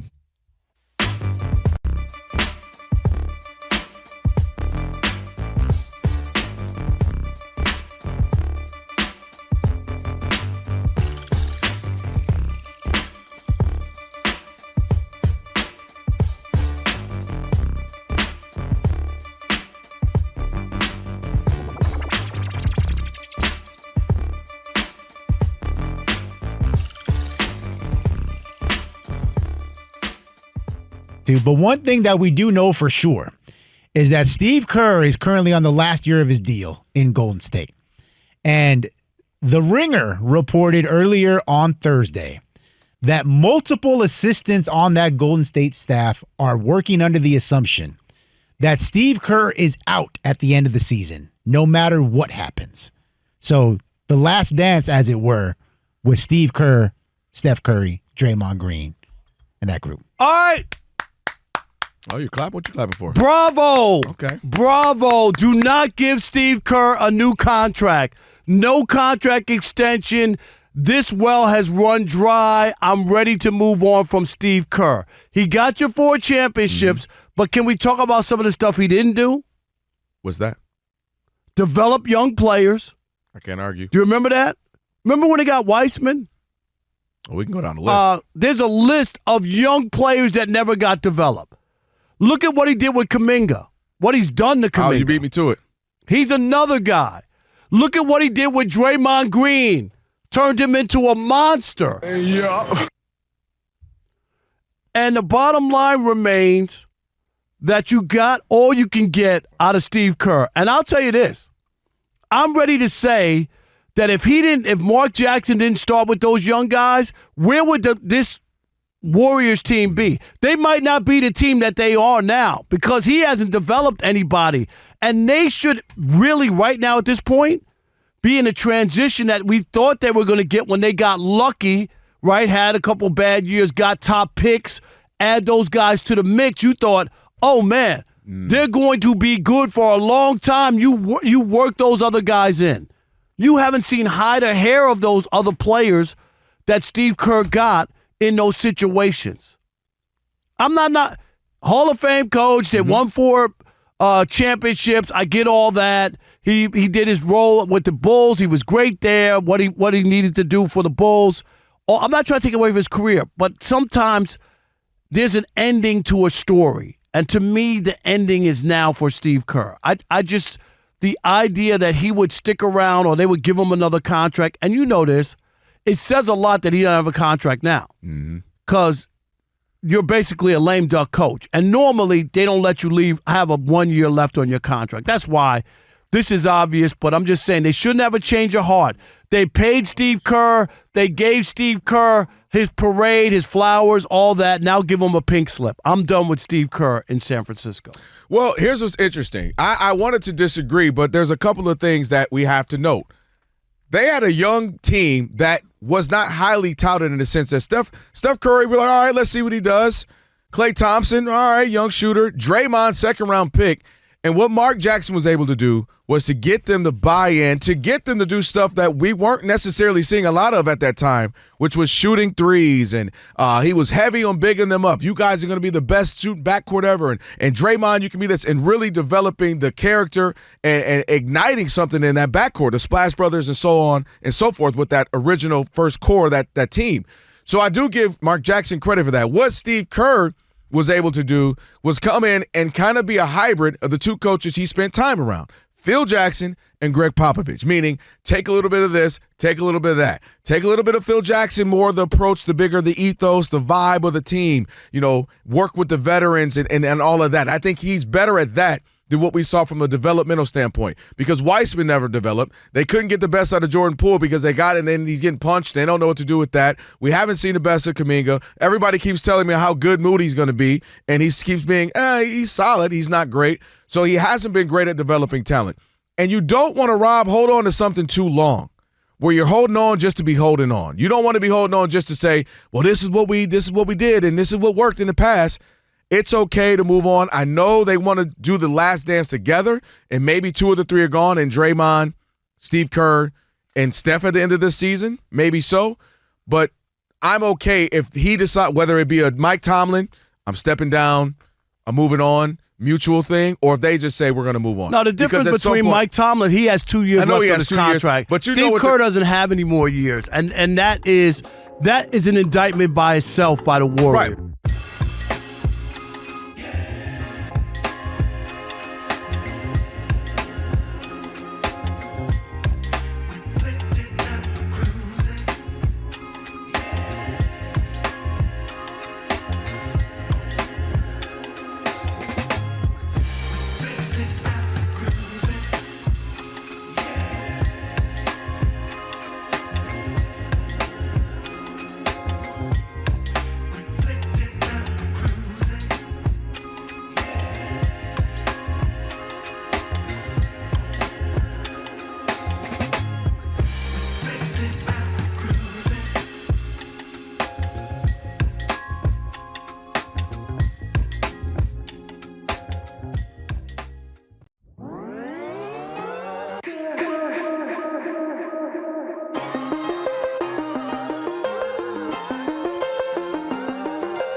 ESPN Fox has a new Sports show. Radio. What's that?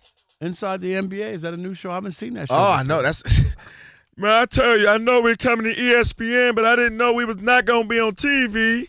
Yeah, Chuck wanted to be on TV more. What's the point? Odd Couple, Rob and Kelvin on a Worship Wednesday. Coming up, we got Armando Salguero. He is going to join us in about 8 minutes or so.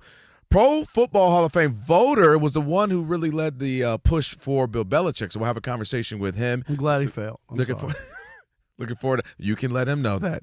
I have a feeling it's going to start off civil, Rob G. No, Rob G told me to behave. He said behave. And then it's going to turn left, hard left. Rob G, can I behave, or do you want me to behave for or just 2 minutes? 2 minutes. Then he's going to say, you're going to say, oh, but you're going to be very civilized. You're going to be like, but he cheated, and he's going to be like, but I just don't think it was big. No, it was a big deal. Cheaters are cheating. Now I already see it coming. I'm already being a prophet with this. Hey, if you missed any of today's show already, check out the podcast. Just search Odd Couple wherever you get your pods. Rob G will get it up after the show. We'll have a best of version as well. So go review it, like it, 5-star, share it. We always appreciate it. 877-99 on Fox.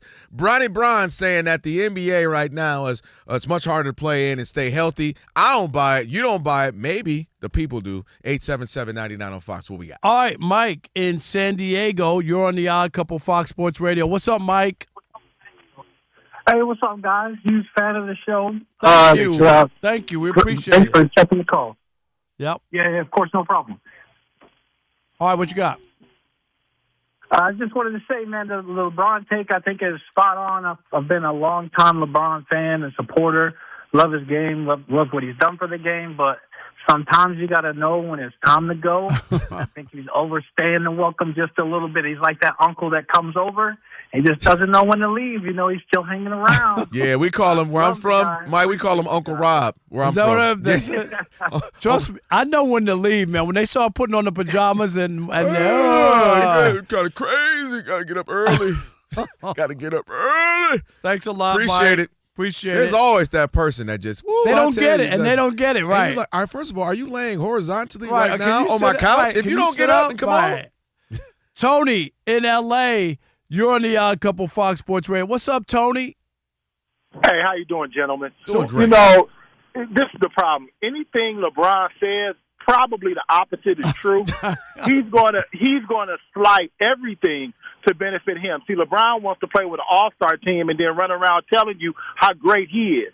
That's why you look at all of the older players. Anybody that was a superstar in the early 80s, they all have an issue with LeBron. They won't say it because LeBron is the face of the league at this point, right? So they don't want to bash him. But the way they do it is this: anybody asks them who's the greatest player, and they all say Jordan, and then they all say Kobe, because they understand there's a way to play the game. LeBron, everything you see in the NBA that's going on right now that you don't. Oh, we lose it. Yeah, well, LeBron got a hold of it. LeBron got a hold of them fold lines. He didn't want to hear him no more. Hey, Mike, your phone keeps cutting in and out. Sorry about that. How about Trucker Don in Boston? Toot, toot. Trucker Don, be careful on the roads. Where are you, my man? I'm heading back to Dallas, Texas again. Okay. I came up out of there and had to wash 1,500 pounds of ice off my truck. I was going to say, man, be safe there. out there, Trucker Don. I My God. appreciate that. You guys know I've been a listener since day one, week one of the Odd Couple Yes. show. You know that, right? Absolutely. Okay. Because I love you guys. You absolutely put on the absolute best sports show on the radio. Now I'm done kissing up. Yes, here we go. Here we go. Here we go. No bad stuff. Okay. I have to agree with you on the LeBron take being so far off base. I mean, we had nowadays the game is played between the 3-point lines. Right. You don't even run the full court anymore. And I want to see LeBron play for 1 week wearing Converse All-Stars. With no I want to arches see in that. them. Yes. With no arch support whatsoever. They got more arch support in a Converse All-Star than LeBron has fan support in Boston. Hey, Trucker Dom. We would be remiss not to ask you about the Belichick snub. Real quick, can you just give us your take on that? And you got all your family and people in Boston. What are they saying? Well, you have a point. The cheating from the Spygate was really hard for anybody to swallow, including us. Okay? However, that means by Rob Parker's rule, we can never vote him into the Hall of Fame. That can never happen because, he's either a Hall of Famer or he's not. Yep. So he has to go in the Hall of Fame and it should have been first ballot or not at all, because they can either tell the story of the 2000s about the NFL without Belichick or not. So, of course, they can't tell the story without Belichick and Brady, of course. Yeah. And we know how much you love the duo, but like I said, you can't tell the story without him. He has to be in. All right, Trucker Don, be appreciate safe. you, man. No doubt. Let's squeeze another one in. Who we got? Is that Rockin' Rodney? That is Rockin' Rodney. In Waco, Texas, our man. You're on the Odd Couple Fox Sports Radio. What's up, Rockin'? Hey, I'm rocking it out, dudes. What's going on with y'all? Y'all having a good night? Absolutely, man. 100%. A worship Wednesday. Well, I got a couple of comments about LeBron, and I'll laugh at some other stuff that came up in between. But Colin Cowherd said since he's been in L.A., he doubled his money. And now, I don't know about y'all guys, but I ain't doubled no money in a long time unless I fold it. That's right. That's about it. Very nice. He's doing a little comedy. Little stand-up from Waco, Texas. All right, what else you got, Rockin'? Bill Belichick, you got to hold the cheating thing against him. I mean, it's the Hall of Fame. 100%. There you go. Right. Rockin', we appreciate you, man. Thanks for chiming in. Stay well, and don't forget to tip your waitresses and what servers. You think? Should we ask them join our stand-up when we do our night? Yes, we're going to do a stand-up night. Yeah. Monty, look, I always have love for Monty because she showed up, and she laughed her behind off. I heard her. And the first – loud. And you could say it, but – Monty was there. People laughed at my jokes when we had a good time. It was really a good time. We had fun. And I brought friends. Yes. I brought people. Oh, that's real. You know what I'm saying? And she had a Chris Broussard. I did. I printed a Chris Broussard face and I put him on a stick. So it was like Chris was there. Right. That's funny. Yeah, she had that thing. It was great. Well, Alex, we know Chris was laughing that one time. So he was there. I think he found it hilarious. Come on, Chris. Come on, Chris. Come on, Chris. Rob ain't that funny. Wow. That's so good. Rob funny, but he ain't that funny. That's so good. It's so good. That's just. I just picture you tickling him. Every time I hear what that. did you say that was? Do you remember what you said that was so funny? He was just trying to overdo it. He succeeded. It worked. It's hilarious. It's hilarious. Monty, yes. All right, guys. We'll start in the NFL where the Browns are hiring former Ravens offensive coordinator Todd Monken to be their new head coach. And you've been talking about Tom Brady this entire time and Bill Belichick.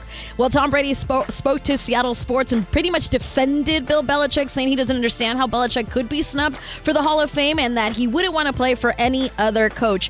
Patriots current quarterback Drake May was limited in practice today because of a shoulder injury. The Athletic reports that the New York Jets reached out to John Gruden to gauge his interest in joining Aaron Glenn's coaching staff, but Gruden declined the offer. When it comes to the NBA, ESPN reports that some teams are aggressively pursuing Bucks forward Giannis Antetokounmpo, with Milwaukee listening to those offers. Right now in the NBA, it's halftime and the Cavaliers lead the Lakers 57-55. Cleveland has won 4 in a row early in the third quarter, and the Bulls are up on the Pacers 58-54. Late in the second quarter, the Hawks lead the Celtics 60-42. Atlanta has won 3 in a row. The Magic have lost 4 in a row. Right now, they're losing to the Heat 47-43 halfway through the second quarter, just like the Knicks and the Raptors, where New York is losing in Toronto 40-32. And late in the first quarter, between the Hornets and the Grizzlies, Hornets are up 29-17. In men's college College hoops, number 25, St. John's is leading Butler right now 60-45 with about 11 minutes to go in the second half.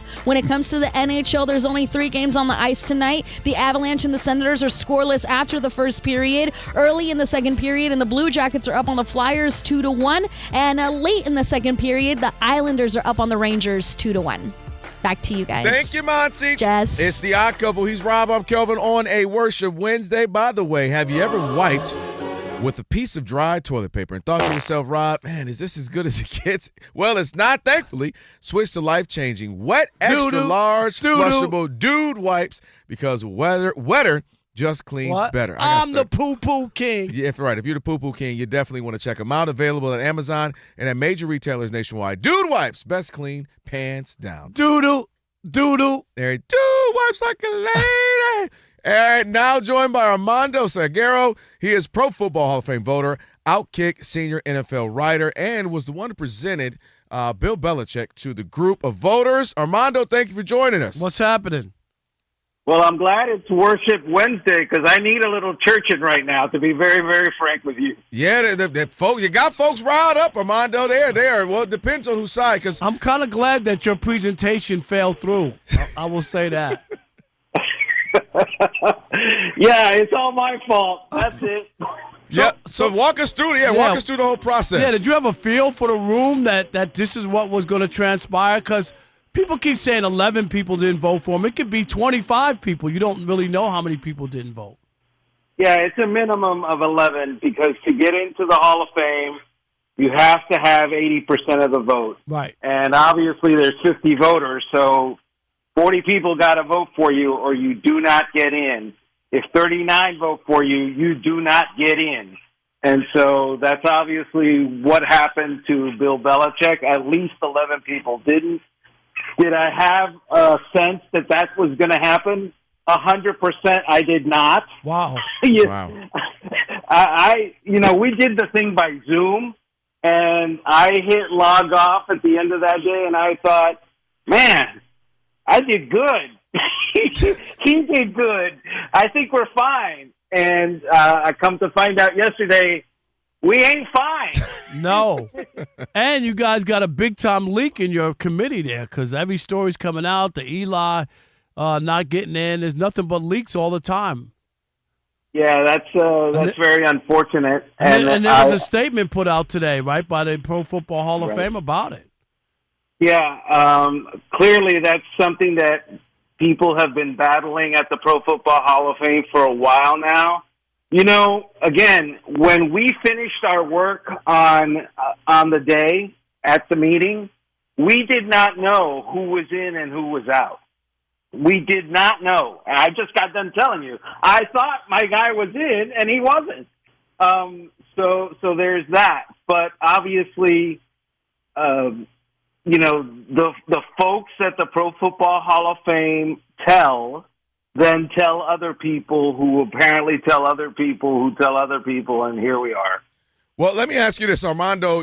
Obviously, he's a great coach. We know that, and a lot of people would even say, who's the best coach? He would say him on a short list. I say Don Shula. You would say Don Shula. We know, Rob. But a lot of people would know, we know the scandals. We know the cheating scandals. We know all of that. So how much did that play? Like, did you think that would come into play going into this, or you think there was, foregone conclusion that was in the past, we're all moved on? Cheating scandal, singular. Cheating scandal, Spygate. Deflategate, that was not, it was clearly not Bill Belichick. Well, I'll push back and say that was under his watch. And usually right. When you're a coach, the buck stops with you. And don't forget the other one, the scandal was in Cincinnati in 2019 where they got busted recording the signals of the Bengals. So there was another fine by the NFL. You don't remember that one? No, I remember that one. Okay. And I remember that the NFL said it was all right. So, correct? No, he got fined for that one. That I don't recall. Here we go. Armando, 2019, $1.1 million fine and stripped of another draft pick. That's what happened. You don't remember that? No, I didn't. And you're making a case for Well, for obviously, Belichick? if I'm making the case, I'm not the guy going, hey, look at this scandal over here, or look at that scandal over there. So, obviously. All right. Just ask then how big what was the Spygate, do you think, then? I think it was huge. I think it was extremely huge. And you're probably going to hear there's already some columns by people who didn't vote for him, who said, I felt like I should vote for a player over a coach, and so I voted for players and not contributor or not the coach candidate. You'll hear that. But I think, having heard what I heard in the room, I think the Spygate thing was the thing. Armando Salguero joining us now, Pro Football Hall of Fame voter, Outkick senior NFL writer, on with the Odd Couple, Rob and Kelvin, on the Worship Wednesday. Armando, I want to go here with you as well. So you think this is something that they could view as maybe institutional, right? Robert Kraft on in after 13 years as attempt. Bill Belichick, far gone conclusion. I thought he'd get in. He doesn't. And Adam Vinatieri, you can't really say special teams without him, and he's not in. Do you think this, and now Tom Brady's in 2028, is this something where it could be, hey, you guys are going to get in eventually, but now without a blemish, and meaning not first ballot, including maybe even Tom Brady? That's possible. After what we found out yesterday, it would be ridiculous to just dismiss it out of hand because, Deflategate does kind of point to Tom Brady. And so it is what it is. I'm not sure that voters or selectors, rather, went into that room going, I'm going to ding Bill Belichick because I don't like him, or I'm not going to go after the New England Patriots because XYZ reason. But I do believe that history is the history, and we are supposed to understand that anything inside the lines matters and can be judged. If you're talking about people, people are saying, well, Ray Lewis, he had that thing in Atlanta. Well, that didn't happen football-wise, right? That wasn't a football thing. When you're accused of cheating in Spygate, that's a football thing. It happened on a sideline. It was against the rules of the NFL. When you're talking about the ball having fewer PSIs than what is regulation, that is obviously a game thing, and that is obviously in the purview of what the selectors are going to look at. I mean, it's inside the lines. I just think that there's no way you can ignore it. It's a part of it, and you're right. We saw it in baseball. We saw Pete Rose not get in. He wound up dying. You know what I mean? Before anything happened there because of the gambling at the time. Barry Bonds, Roger Clemens, Mark McGwire, Sammy Sosa, Rafael Palmeiro. These are some of the greatest baseball players who ever played, and none of them are in the Hall of Fame. A-Rod. So I think that there's a chance if Tom Brady – how shocked would you be if Tom Brady doesn't get in on the first ballot? I would be shocked because, there's an argument about Bill Belichick being the greatest of all time, right? I happened to live in Miami for a long time. I happened to cover the Miami Dolphins for a long time, and I covered Don Shula for a long time. And he won more games than anybody. And no, he didn't win more games than in the Super Bowl than Bill Belichick, but he won more games than anybody. He is the winningest coach. So you can make an argument he is the best of all time. You can't make that argument against Tom Brady and other quarterbacks, period. He won the most Super Bowls. He threw for the most yards. He threw for the most touchdowns, all that thing. So who else? That's going to be hard, but again, I have learned my lesson. It wouldn't be hard if he didn't have that baggage, a 4-game suspension from the league, destroying his phone, texting a guy he doesn't know 100 times, calling him the deflator. I mean, those are serious things. Like Tom Brady, I'll never forget, looked into the face. Peter Alexander from NBC News in that press conference looked up at Tom Brady and said, "Is Tom Brady a cheater?" Point blank. There was his chance to answer the question, and he looked down at Peter Alexander and he goes, "I don't think so." Who says I don't think so? Wouldn't your answer be no? Again, that's going to be an issue that will be discussed in the room. And the same way that Bill Belichick is paying a price now, I think that there is a possibility that Tom Brady does the same. All right, I can't predict that's going to happen, but you can't dismiss it. Okay, last thing. And I'm a baseball Hall of Fame voter, and we have on our ballots, we do it differently. We have ballots, and you get to check a box whether you want your votes, your ballot to be public or not. And I don't have a problem with it. Mine is always public. Do you think you should have the same thing for the pro football writers, that they need to, either check a box and either, put their votes out there, or no, leave it the way it is? Do you think there needs to be some sort of transparency?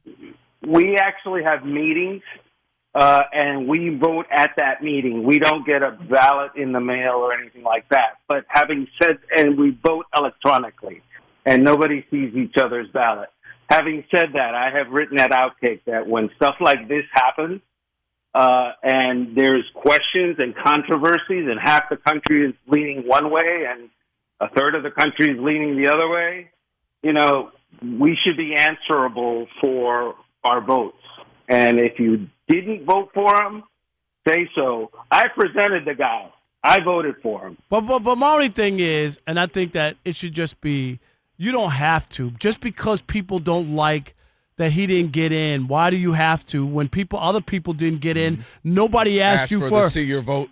For T.O.'s vote total. Nobody asked for Chris Carter's vote total. I mean, why is Bill Belichick any different from a lot of guys who didn't get in on their first try? I disagree with this whole notion that there's some hell to pay because Bill Belichick didn't get in.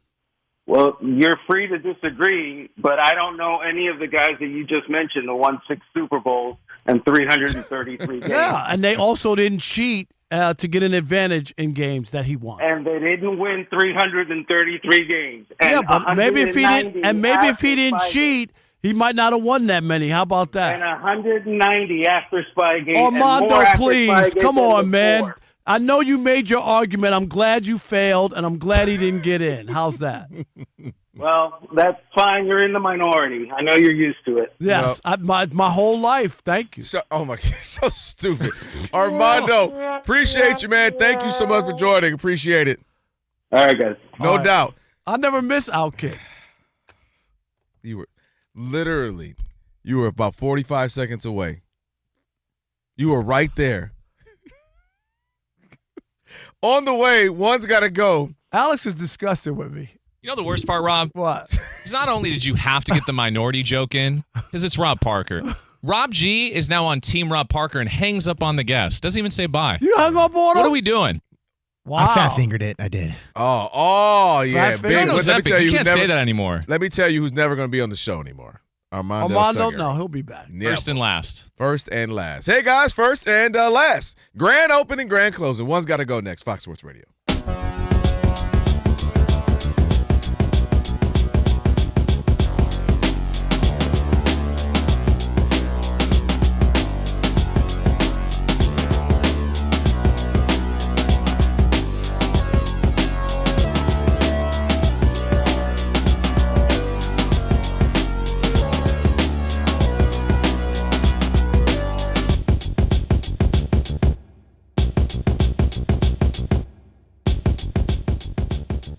On this anti-Aaron Glenn train for about a year now. I have. Yeah, you have. You didn't give him a shot. No. So they got off to the worst start of any Jets coach. Now, that's saying a lot. That's saying guys, a lot. just the timeline of the Aaron Glenn experience with the Jetropolitans. First day on the job, one of the first days, has Aaron Rodgers fly in on his own dime to tell him to his face, we're not interested.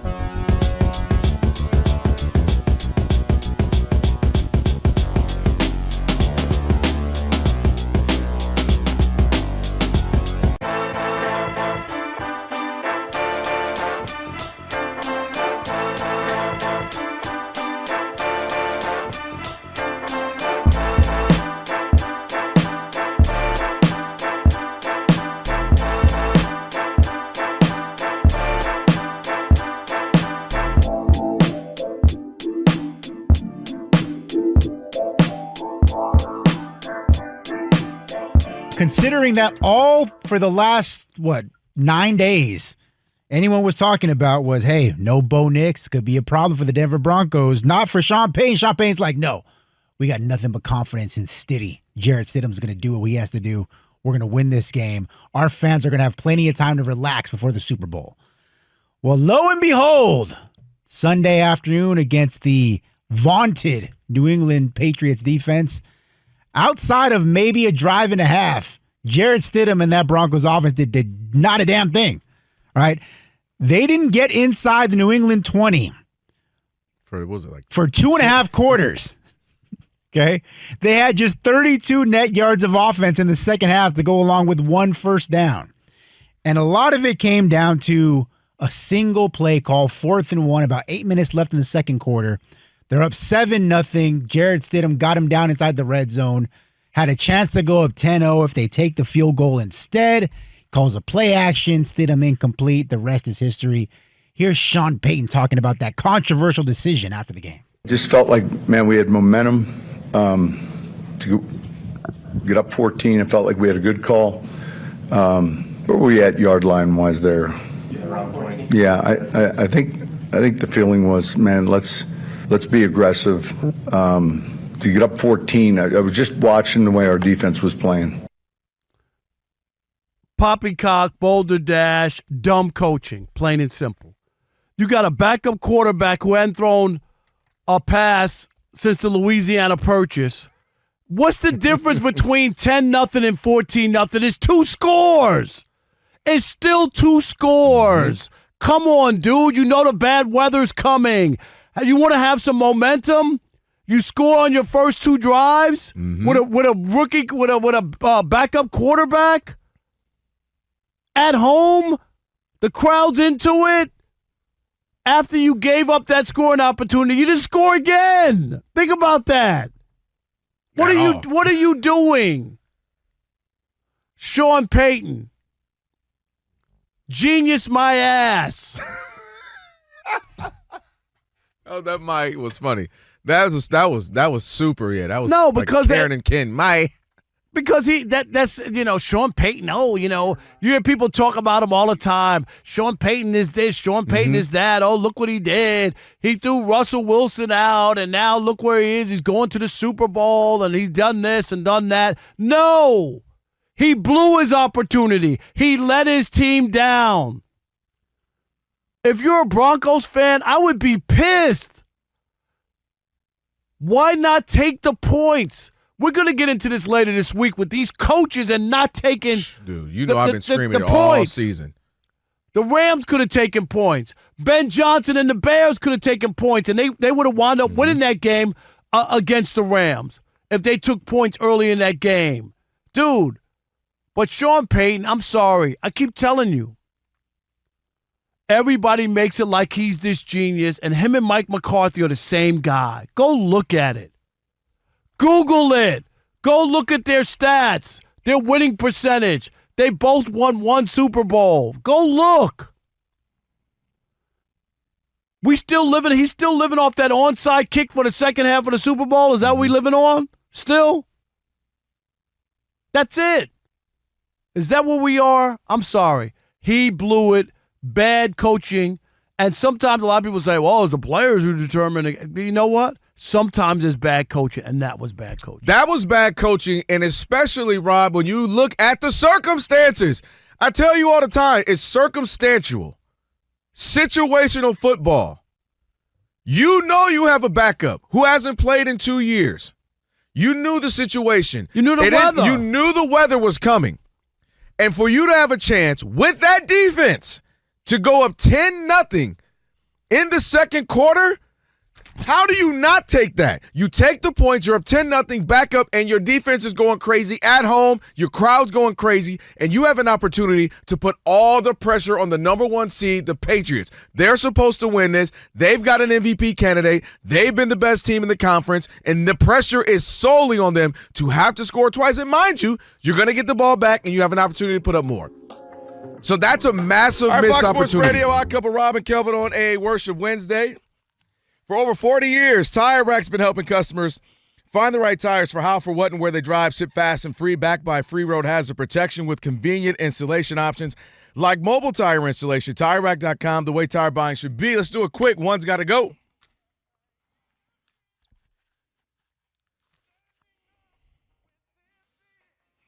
Hard decisions. So 5's a crowd. Is that what I'm gleaning here? 5's an uneven number. Figure it out. Hear me out.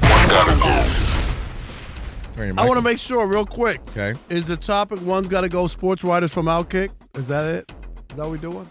Do you have to double down? Do you have to double down? I'm telling you. All right, go ahead. Rob G is going to go, Dub, you're always cool, and skip over. I'm telling you. I'm the nicest guy in the building. All right, settle down. Settle down. Let's not get carried away here. And, all right, it is the odd couple. One's got to go. This one, in honor of the fact that you mentioned it earlier, we're going to be in San Francisco, Radio Row. It'll be a fun week next week as we get ready for the Super Bowl. Oh, this is easy. Bums out on the street. Bums that got to go? Anybody can get it, including homeless people today. You mentioned I came in and I was like, man, I kind of asked you guys, are you guys ready? Rob G was like, yeah, kind of slowly putting some things together. You were like, oh, I'm already packed. I'm bringing 2 Ralph bags full of clothes. That's all you got. No suitcase, Alex. No suitcase, just 2 Ralph bags. With clothes. So it got me thinking, Monty, Alex, Robs, and Elijah, you can just head nod. Worst part about traveling. Packing, ride situation, meaning are you Ubering to the airport? Is Bree taking Monty? How are we getting to the airport? Layovers and delays. A bad seat neighbor, meaning the person next to you is going to be, bad seat neighbor, or the price of flying. Which one's got to go? Which one is the biggest inconvenience? We only got about a little over a minute. Packing, ride situation, getting there and all that. Layovers or delays, bad seat neighbor, or price of buying a flight. Bad seat neighbor. I'm just going to jump in. Bad seat. I need my space. I don't want you all on top of me. I need my space. All right. I don't need my space. I'm really small. I hate traveling, getting to and from the airport. We know. I hate that. You and Bree had I it know, out. Bree. Yeah. Y'all wasn't friends for like 82 hours. Like that's the most annoying part of it. All right. Bree's got that. Rob G, Alex. Delays. Yeah. Because Why they are don't you tell you till like scheduling 9 delays? minutes before you're supposed to take off, and then you're delayed indefinitely. Or they get mad and tell you earlier in the day, and then you show up a little later, I got 3-hour delay. Yes. And then like, you were supposed to be here earlier. 100%. I missed a flight like that. Why'd you tell me it was 10? It was supposed to be 7. Now it's 10. I get here at 8. And you're like, oh, you should have been here at 7. Right. You're not going to check in. Alex? God, I forgot all 4 of you hosts to make host money. It's the price. It's too expensive, there dude. you go. Jeez. Can't be like Rob Parker and have Spearmint Gold. No, you just have to travel during the right time of year. Elijah travels all the time. Elijah. The answer, all of you are wrong, is packing. No, why? It's too stressful. No, it ain't. It's too stressful. Because you have too many cool Elijah, things. jump in too. Maybe I didn't bring cool enough. Yeah. Maybe I didn't. Maybe I overpacked. Maybe I underpacked. See, Maybe that's the day. I've overpacked for Rob, everything, Maybe so. Rob Is shares. he on? Is he? No, he's never on. That's why I told you just now. Oh, you're on. Whoa, Elijah. Absolutely delays. Delays. Worst. This is one of the worst of all time. All Yeah, right, because he's always traveling the world. Traveling the world and stuff. It's going to take some time to get to Bangkok. You said packing?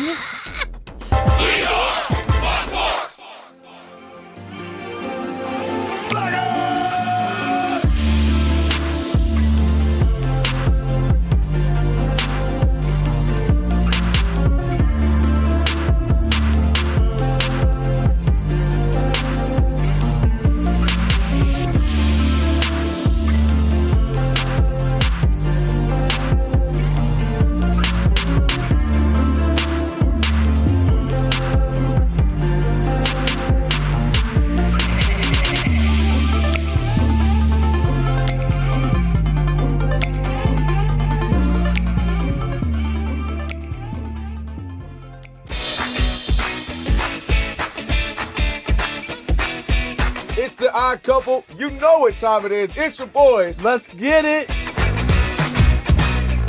The odd couple is fun. Check. And informative. Check. What's up, America? You want to talk sports with 1.5 of the best-looking guys in the game? That game was incredible. You are wrong. You'll be king of the water cooler. What's it like working with Rob? Rob in his mind is like Chris Rock mixed with Richard Pryor, so I'm running out of fake laughs. Ha ha, Rob.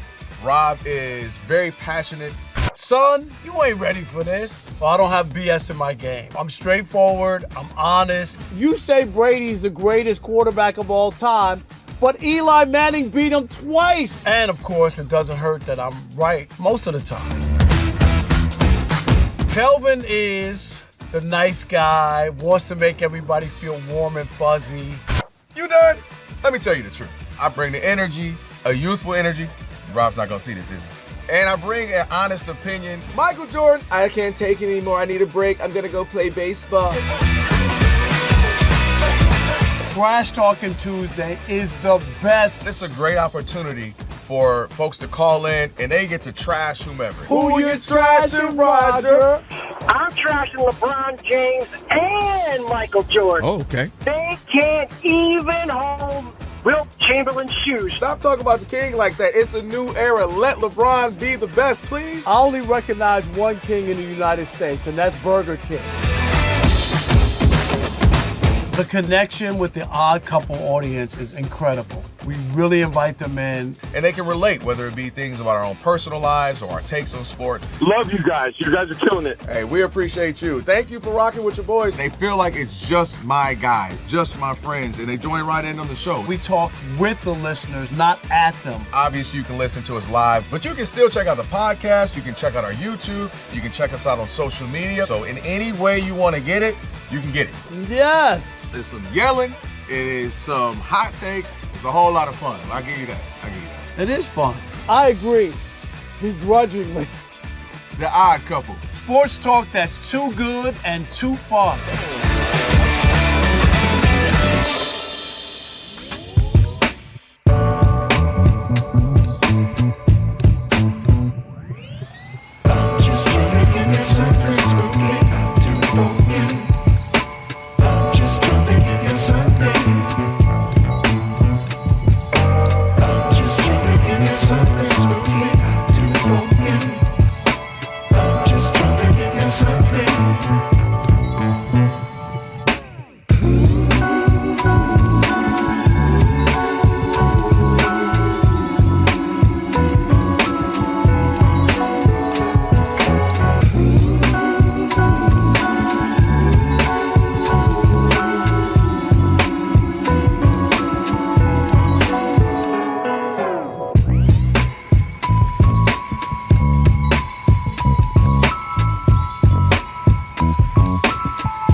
In the NFL, the Browns have found their new head coach. They are hiring former Ravens offensive coordinator Todd Monken. In the NBA, the Cavaliers are trying to pull away from the Lakers. Mitchell, right wing three, bullseye! Nobody went out to get Donovan Mitchell. And Donovan said, I'll take that clean look. Buried it. Cavaliers radio network on the call after three quarters. They lead the Lakers 99-77. Donovan Mitchell has 19 points. Early in the fourth quarter, and the Pacers are now losing to the Bulls 92-82 at home. Halfway through the third quarter, the Hawks are still up on the Celtics in Boston 75-59. And at halftime, the Magic, who have lost 4 in a row, are losing to the Heat 68-59. Still in the third quarter, where the Knicks are losing to the Raptors 63-55. And in the NHL, the Senators are up on the Avalanche 1-0 halfway through the second period. I'm Monty Bolaños. I've been covering this league since 1987.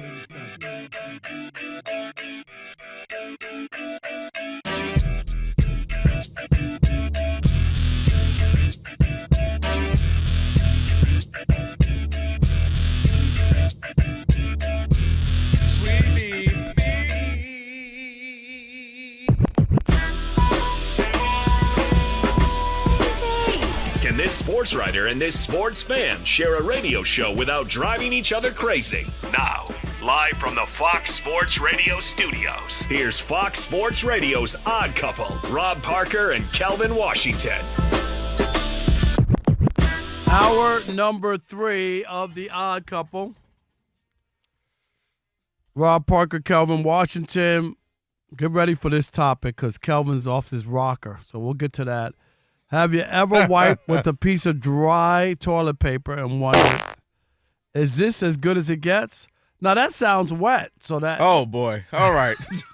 I am moist after that. Oh, my gosh. Saying. I didn't have that on our rundown, analyzing the sounds of poop. Switch to the life-changing wet, extra large, flushable dude wipes. That's right, because wetter just cleans better. Available at Amazon. Whoa!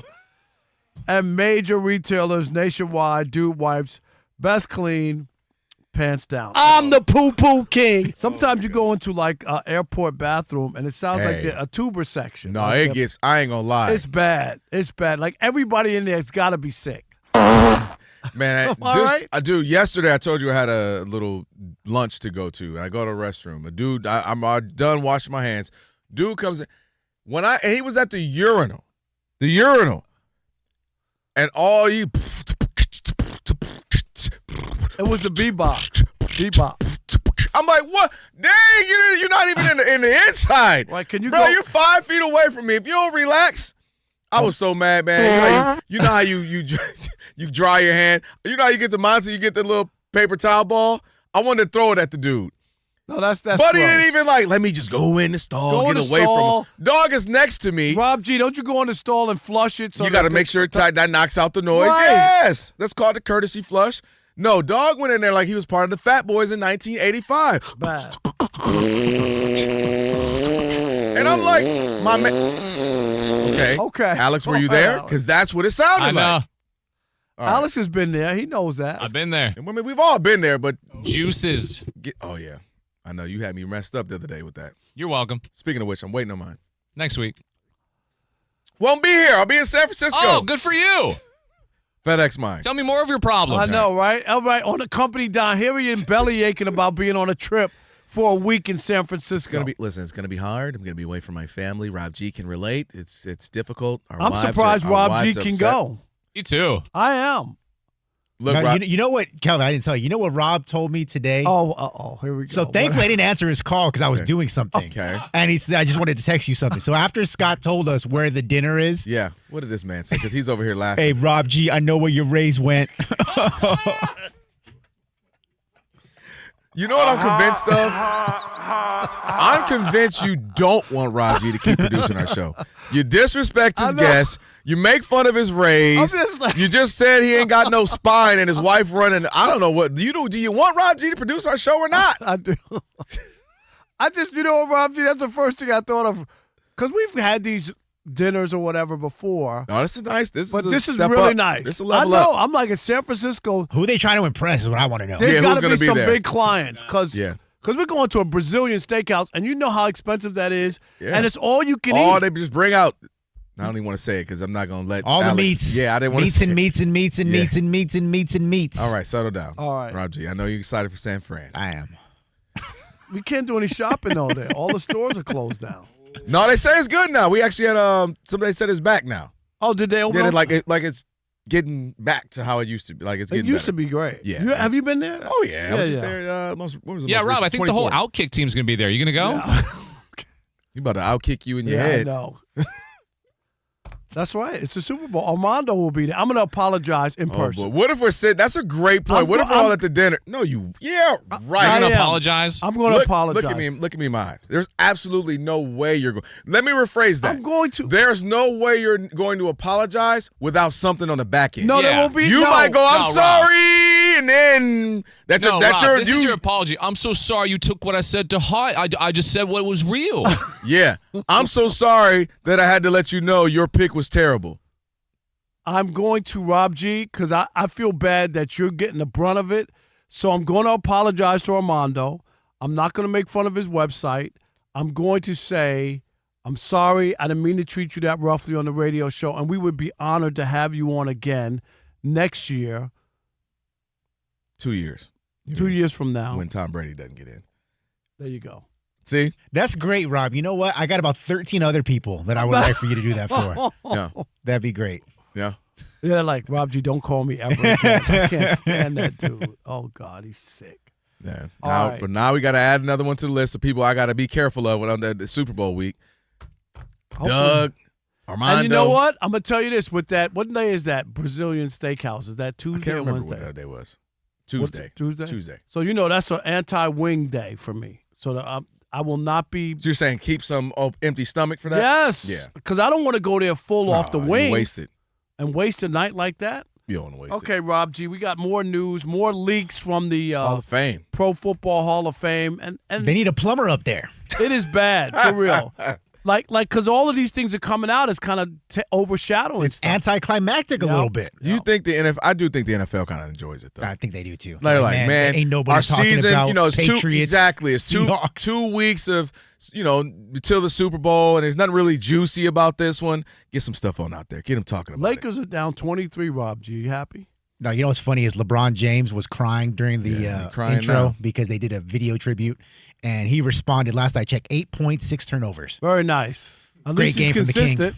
Yeah. But, yeah, Bill Belichick is not the only snub from the 2026 Pro Football Hall of Fame. Snub? The biggest name that we talked about last year, snubbed again this year. Eli Manning, for the second consecutive year, was a finalist. Did not NOT get the votes required to actually get into Canton. And we've talked about this ad nauseum. Eli Manning, whether he's in or he's not, is going to be a Hall of Fame outlier. Because if he gets in, eventually, he'll join Joe Namath and Sonny Jurgensen as the only modern quarterbacks in the Hall of Fame without a winning record at starter. But since he's not in, he currently joins Jim Plunkett as the only quarterbacks not in who have multiple Super Bowl wins. Kelvin, Washington, did the voters get it right? They got it right. They got it right. And again, it's not this is what we talk about. When you're supposed to name people, it's supposed to be, you know, Barry Sanders, Deion Sanders, Joe Montana, guys that you're like, yes. Not the Pro Hall Football Hall of Famer. Hall of Famer, absolutely. And so when you think of Eli, you think of he was good. He had a couple, few years. He was really good. And, yeah, that's it. There's nothing spectacular. He absolutely got in the Super Bowl and had a few good throws, for sure. Absolutely. That's it. And it's really that simple to me. He's not a Hall of Famer, and that's okay. It's not an indictment. Doesn't mean he wasn't a good player. Doesn't mean he didn't have a nice career. He's got 2 Super Bowl rings. Life is good. He's got the show with his brother. He's got a bunch of money. Toast of the town in New York. Like, why does he have to be in the Super Bowl? Just because 2 reasons. His last name is Manning, and he beat Brady. So that has to be the reason why you get in the Hall of Fame. I don't see it. I don't agree, and that's one of the I want to make a bet things with you that on we this. get in. Yes. Let's make a bet. On what? On him getting in the Hall of Fame or not. You say he's not. You say No, he could be. I would never bet Why not? that because I just told you there's 2 reasons. It won't be out of merit of him. It is going to be out of merit. It will be because he beat the 18-0 Patriots. No, he beat the 18-0 Patriots. Are you kidding me? In one game. It ain't no one game. It is literally one game. If he had a one-off and won one Super Bowl like Matthew Stafford, then maybe I would be on your side. He won 2 Super Bowls and has 2 Super Bowl MVPs. Rob G, look up how many guys who have won 2 Super Bowl MVPs who are not in the Hall of Fame, and there's only one guy, and he's going to get in. So you making this case that they got it right? No, this is no. This is what this committee does and why it's flaky anyway. I just told you, Chris Carter took 6 years. You could go on and on and on. T.O.'s one of the best receivers. It no took doubt about that. 4 years for him to get in, and we know the whole time it was ridiculous. And if you honestly don't believe Eli's going to get in, then you haven't watched football. What? Are you kidding me? No, you haven't watched football. There's nothing at no point was he ever one of the best quarterbacks. Now, I didn't even say the. It's funny because he also, during the same time in career of Matthew Stafford, went to the Pro Bowl 3 times during the same time when Stafford was there, and Stafford didn't go. So he was at least better than Matthew Stafford during those 3 years, right? Alleged. I'd have to look up the exact years. How did he get in? He got the Pro Bowl. Was that over. a year Matthew Stafford was injured? No. I'd have to look at that. Look it up. Yeah, I 3 will. years. Well, and also, that is a team thing. You know that. No, if your team is 8-9 and your other team is 11-6, you said he was bad, so the Giants were bad. Matthew Stafford is a better quarterback than Eli Manning. 90% of people would say that. No, he's not. Eli Manning had a good career. No, got he's a couple not. of rings, but at no point was people were going into it. We got to shut down Eli Manning. Most signature throws in the history of the NFL. Two? He's got 2. And we talk about it all the time. He literally has 2 throws. Somebody can get 1, but 2? And that's it. You know the Hall of Fame is not Hall of 2 games. It's the Hall of your whole career. And there's been nothing about him that puts him on that level. That's my thing. There's nothing about him that puts him on a Hall of Fame level. Your favorite quarterback is who? No, who's the GOAT? A guy, Joe Montana, who has Eli would be near. Who has 4 Super Bowl MVPs, who's 4-0 in the Super Bowl. And I'm okay with him being your GOAT. And Eli is 2-0. And the idea that Eli and beat Tom Brady, your alleged GOAT, 2 times. And the idea that Eli Manning is anywhere near in the same room as Joe Montana is crazy.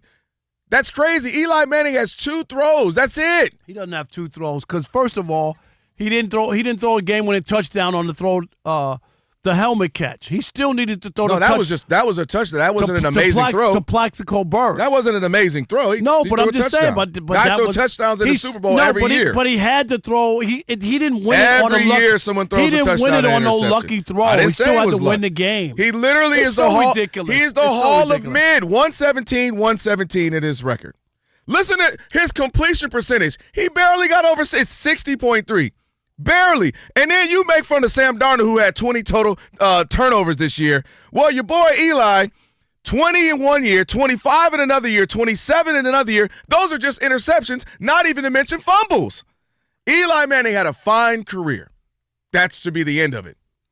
He didn't 2-time Super Bowl winner who had a fine career. No. Why does he know it? He doesn't have to be a Hall of Famer. You don't win 2 Super Bowls over those Patriots when they were cheating during that time, and you broke the cheat code.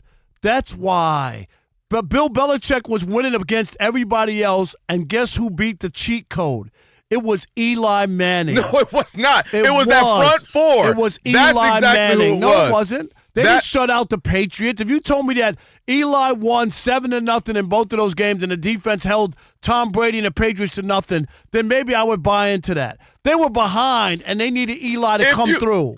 I'm not questioning he didn't have a few throws. Never arguing that. They won. You know they won. Why didn't they give anybody from the front 4? They won 17-14. That's called great defense. I shut down that team. That same team that was 18-0, you know what they were doing? Lighting the league up. Randy Moss all over the place, led the league in touchdowns. And we hold the Patriots to 14 points. But he got That's called credit to the defense. 17. That's called credit. You know what they did the next time they won 2012? Giants 21, Patriots what?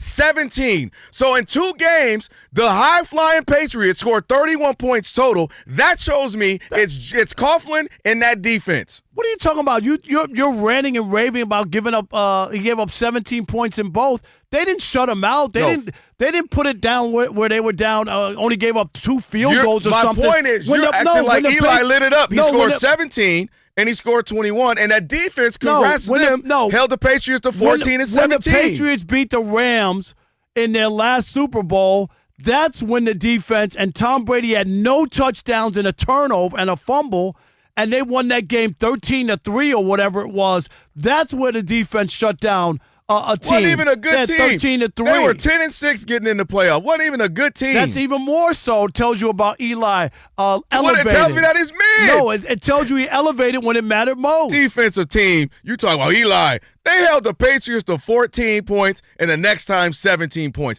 And especially at 14 from the high-flying 2008. Eli had a nice you're career. so sure that he ain't getting, you said, but you won't say he's not getting in. No, because why I know not? the same reason why I would have thought I would have lost my house if I told you Bill Belichick wasn't getting in. Because it is people. But absolutely with no merit. That's why when you talk to former players, they get mad about the idea that I got to be in the same Hall of Fame with Eli. That's crazy. Call Rod Woodson right now. Yeah, you got one name. Give me another name. Give me another name. I can tell you plenty of players. Who? Give me another name. Anytime give me you bring another him name. up, give me another name. Don't go look on your computer. Give me another name. I'm about to give it to you right now. Yeah, he's going to look up on his computer. Because there's plenty of players who come out and they always say, you got the same Eli Rod was Woodson fine. Story. Stop it. Fine. 877-99 he ain't getting in for at least 2 more times. Yeah, okay. 877, but you won't bet me because you know absolutely you're going to wind not up being because there wrong. could be a sympathy. All right, he's been on it long enough. Let's put him in. No, we just saw T.O. took 4 years. If you compare Chris Carter, 6 arguably years. a I'm top just trying 3, to tell 4 you. receiver to a top 40 quarterback. Robert Kraft, 13 years on He's the an ballot. owner, and they don't like him. Years. 877-99 on Fox. 877-996-6369. Does Eli Manning deserve to be in the Pro Football Hall of Fame? Ridiculous. It is the Odd Couple.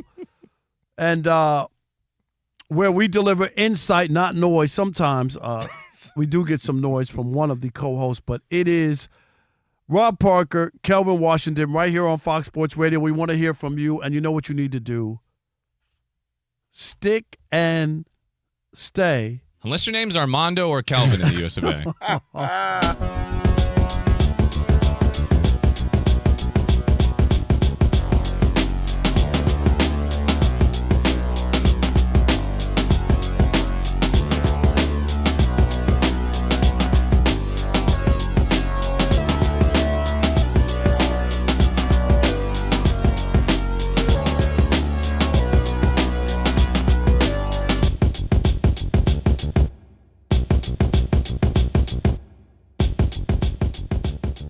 On this anti-Aaron Glenn train for about a year now. I have. Yeah, you have. You didn't give him a shot. No.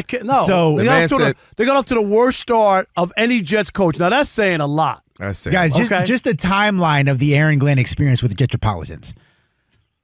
First day on the job, one of the first days, has Aaron Rodgers fly in on his own dime to tell him to his face, we're not interested in you. We're moving somewhere else. Which is fine, it's his prerogative, but it is what it is. He then pivoted from Aaron Rodgers to Justin Fields as his QB1, and then promptly benched Justin Fields midway through the season for journeyman Tyrod Taylor. He then followed that up, as you mentioned, Rob, having the worst start by any Jets coach in franchise history. Culminated the season by, again, a defensive-minded coach, becoming the first team in the modern era to go an entire season without recording a single interception. Kelvin, you got to admit, that is mind-boggling. It's an impossibility. Right? Impossible. Everything that could go wrong did go wrong. CJ Stroud throws you 1. Right. Minimum 1. Jameis Winston throws you 1. And so it all came to a head earlier today where Aaron Glenn continued the house cleaning of the Jets coaching staff. He parted ways with offensive coordinator Tanner Eggstrand after just 1 season. Of course, I'll get after 1 season. Add him to the list, which includes... Listen to this list. Mm-hmm. Defensive coordinator Steve Wilks, out. Go. Eggstrand, out. DB's coach, friend of the show, Dre Bly, out. Quarterback's coach, Charles London, out. Defensive line coach, Eric Washington, out. Passing game coordinator, Scott Turner, out. Linebackers coach, Aaron Curry, out. And a slew of other lower-level assistants that names don't even get in the program. So basically, in the eyes of Aaron Glenn, everybody but him was the problem with the Jets last season. Okay. Is this on? Because I'm just going to call it the way I see it. I am the biggest proponent, and I've talked about it. Everybody's now on this ticket about there were 10 NFL head coaching jobs opening. And what did I say, Kelvin, last week? That they won't be filled by a black coach, right? Right. So I'm all about opportunity and all of that. That black coaches should have opportunities of being head coaches. But when it comes to Aaron Glenn, he's bad news for the black coaches. Okay? He just is. And I'm going to say this. I don't know how Woody Johnson didn't fire Aaron Glenn. As much as I'm a proponent that black coaches deserve opportunities, I'm not going to protect them if they don't do the job. Aaron Glenn should have been fired proof positive is that he's fired everybody that he hired. He didn't come to the Jets with a staff in place or a quarterback in place. No, this was all his doing. His hands are on it. How in the world could an owner look at a coach and go, you came here, you hired your guy, your guy, your guy, your guy. You put this staff together. We had an awful year. You wanted this quarterback. People laughed at the Jets that they gave Justin Fields a 2-year guarantee, right? They were like, what? Nobody else was offering him that 1 year and an option. But he got 2 years guaranteed and a guaranteed starting job. He didn't even have to earn it. Okay? This was him. Go back if you don't believe me.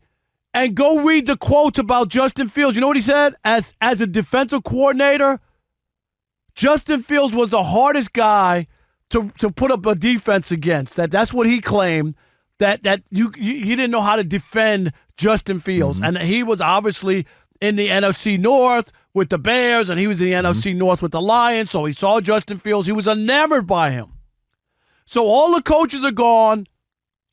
The quarterback is gone. And yet you get to stick around. Terrible. This is why the Jets haven't won a Super Bowl since the Louisiana Purchase. For real. You keep on, they got bad luck. No, they have a bad owner. Dude, what face are you trying to save? He should have been fired when he's firing everybody else. Woody Johnson should have said, you know what? I thought about it. You know what? You should be fired too. And here's my point. You'll say, that's unfair. He only got 1 year. The Raiders did the right thing with Pete Carroll. Pete Carroll, right, who has a more impressive resume than Aaron Glenn. He won a Super Bowl. He went to 2 Super Bowls. He won in college at USC. And after an absolute horrific year, they could have given Pete Carroll the benefit of the doubt, Kelvin, giving him 1 more year to say, Pete, you had a bad year. He has a ring at least. Right. And you know what they did? They showed him the door. They didn't stand on principle or they don't want to be embarrassed because they hired him and it's going to be embarrassing and we got to pay Pete Carroll. They said, Pete, thank you. Take you and your sons and hit the road.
It is the Odd Couple, Rob and Kelvin on a Worship Wednesday. We got a last call coming up in a little bit, plus some more conversations about Bill Belichick, the Patriots, and just the idea of cheating and what should it land you. We got that coming up as well.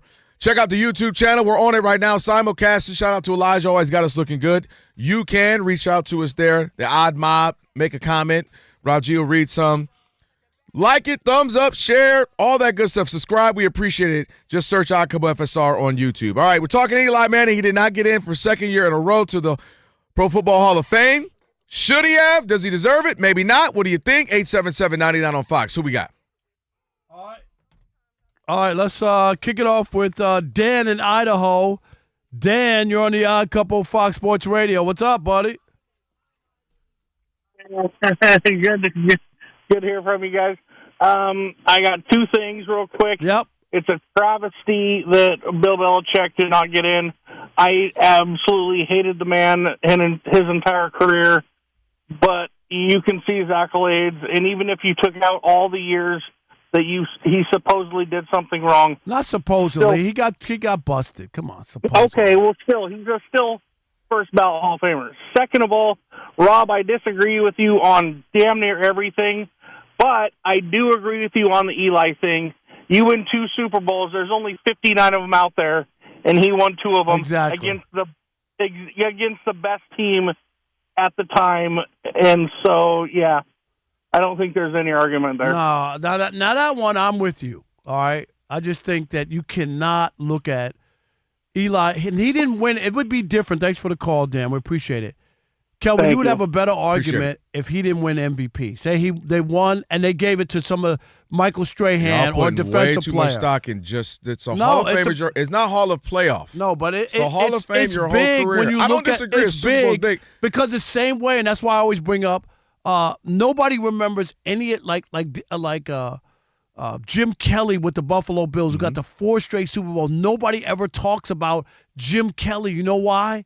They never won. But everybody knows he was an infinitely better quarterback than Eli. No, they don't know that's why he's that. in the Hall of Fame. No, they don't know that. 877-99 on Fox. How about Chili Tim in Atlanta?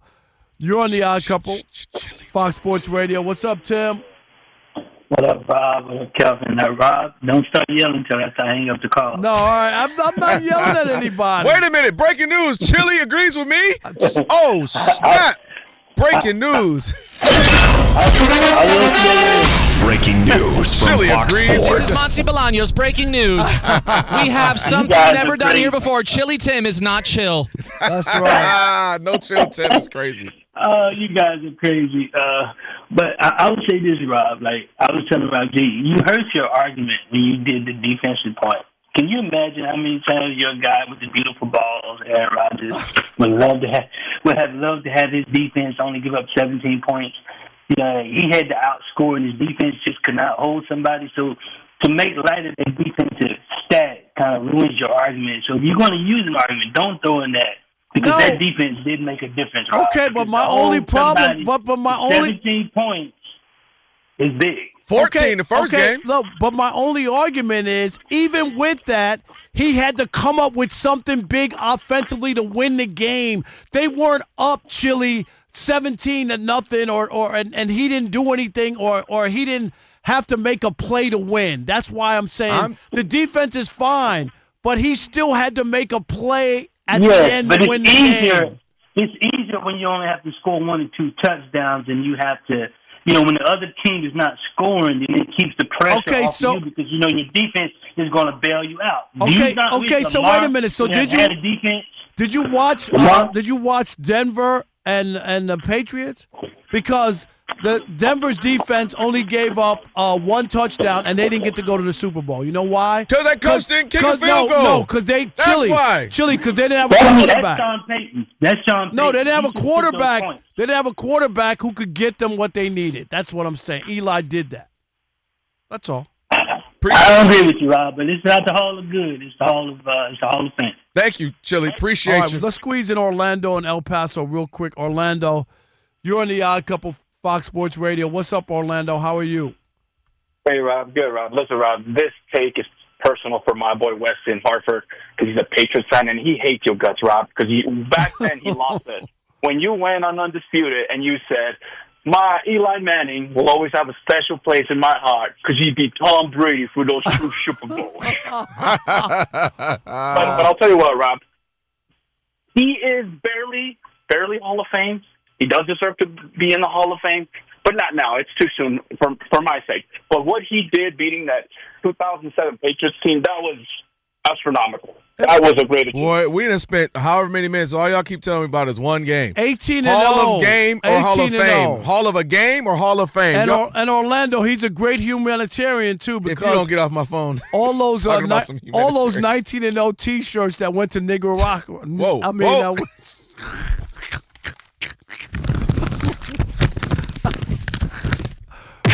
that went to Spain. I mean, I don't know. Yo, you going crazy. Minority. I don't even want to. You're going to mess me up. I won't be able to say the country correctly now. Nicaragua. That's what I said. That ain't what you said. I said Nicaragua. That is not what you said.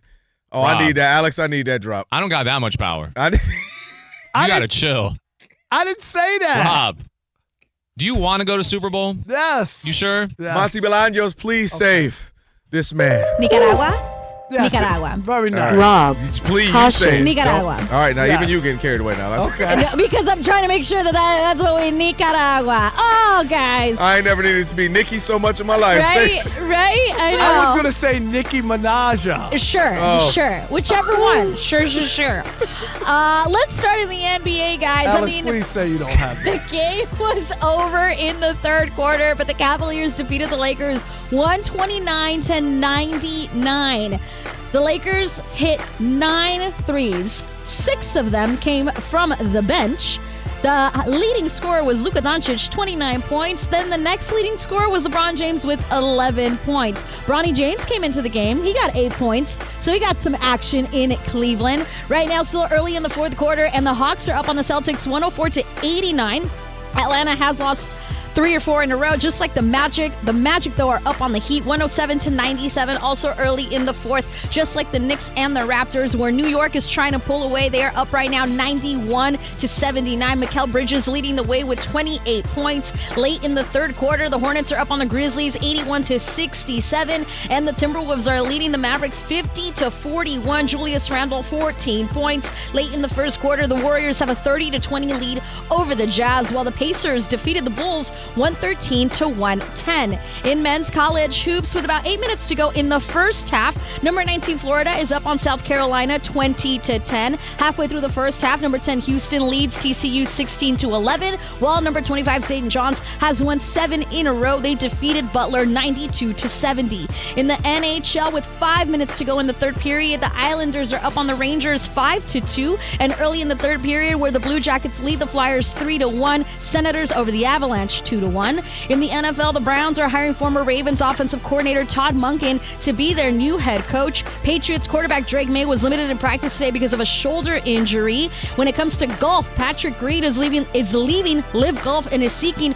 reinstatement to the PGA Tour. And in tennis, Jannik Sinner is going to face Novak Djokovic in the men's semifinals of the Australian Open after overnight wins. Back to you guys. All right, thank you, Monty. Thank you, Monty. You're the best. Yes, she Right is. back at She ya. saved you. Yes. Right back at you. All right, our couple on a wild and crazy Worship Wednesday. It's all good, man. Oh, Come listen, on, this is why they love our show, man. Our show is amazing.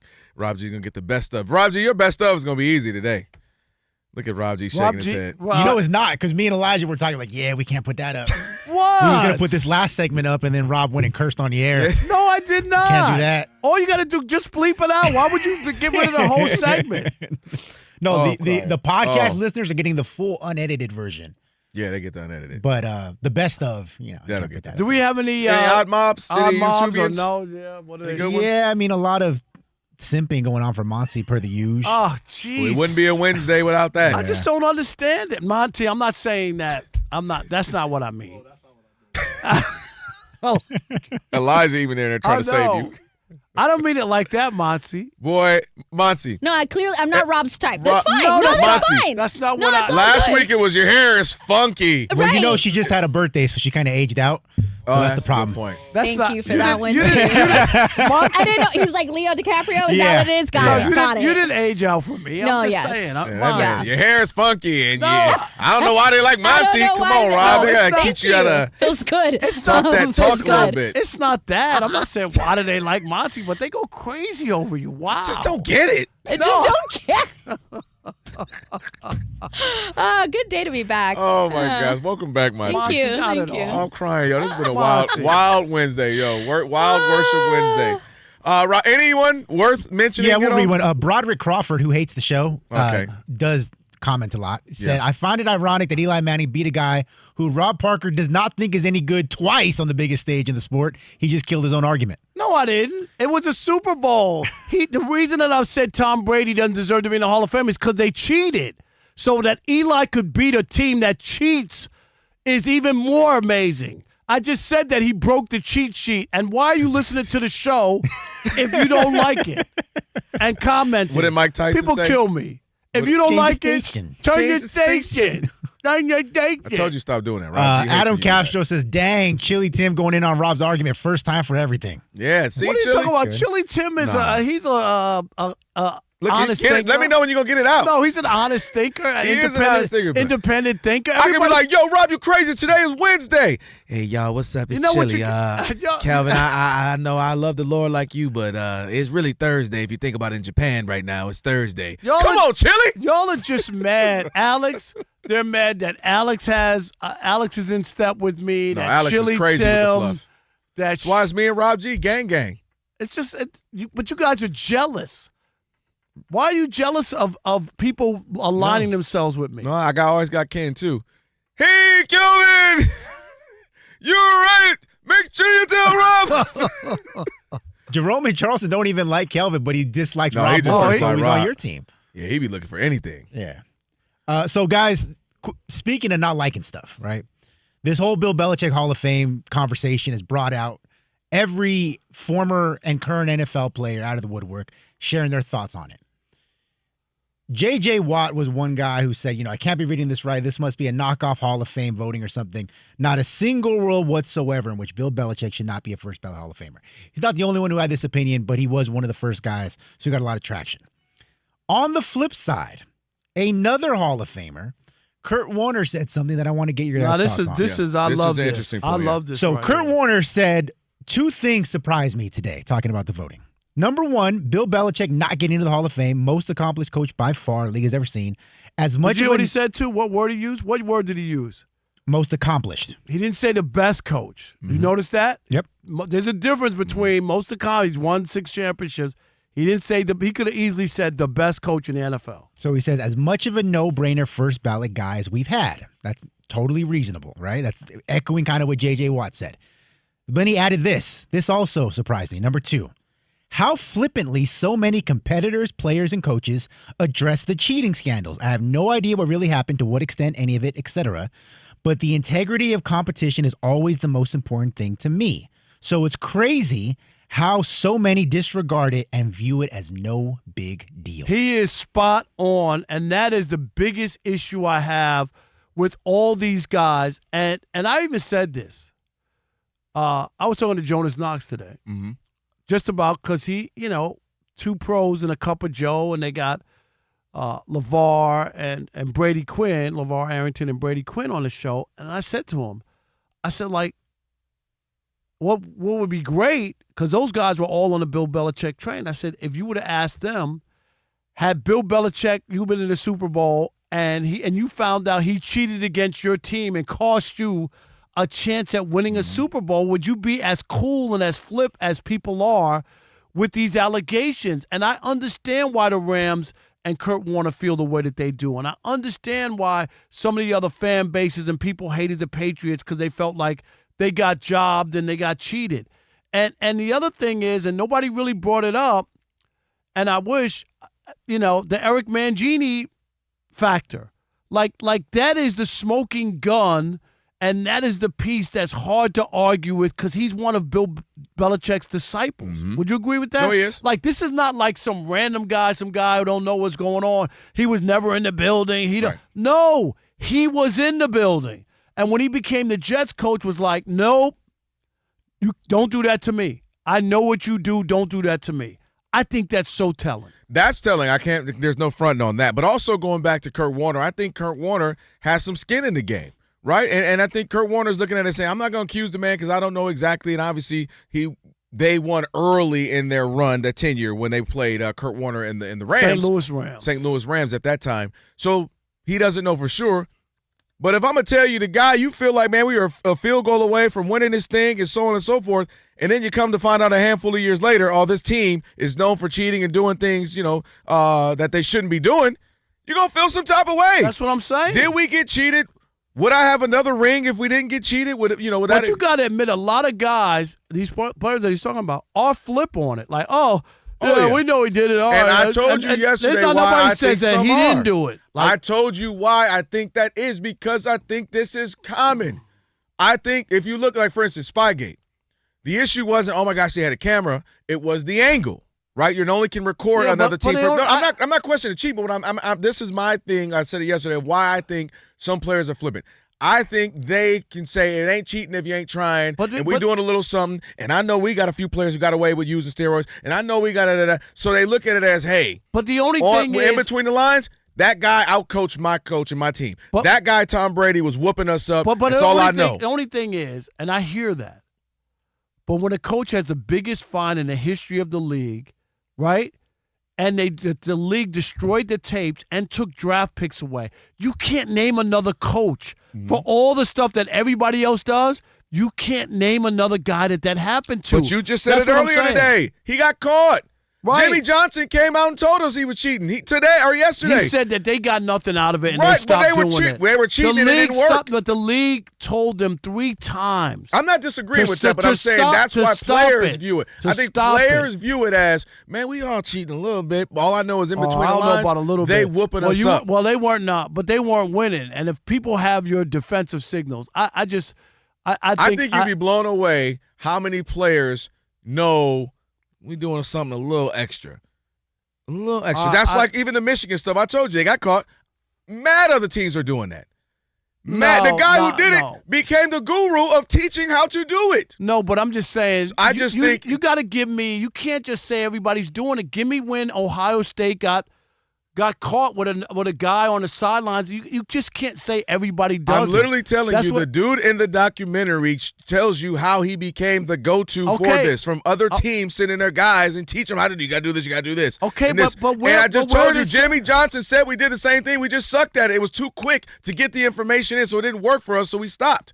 So other teams are saying we did it. But the league told the Patriots to stop. I'm not questioning that. That's the thing. But I'm saying that's why players are like, man, all I know is in between the lines, they was whooping us up. I give them credit for that. If you're Brady Quinn or LeVar Arrington and you're one time you went to the Super Bowl and you find out that like Kurt Warner. You felt like Bill Belichick and them cheated you out of a Super Bowl, I don't think you would be that flip with it. And Marshall Faulk and all those players on the Rams, they should be salty if they felt like we were out there with them, we're out there trying to beat them, and they cheated. I don't know how you feel good about that. I wouldn't feel good because I would that could be a possibility why I lost. I feel it, but I think people just know how great Bill was, how great Tom were. They look at it as I don't they know just for was whipping sure. us up. I don't know because I don't know how much was real and how much was Memorex. That's the problem. I think Bill Belichick in his favor is the second half adjustments and the way he would come in the Super Bowl is prepared, a la we always bring up Jared Goff and things like that. So last call,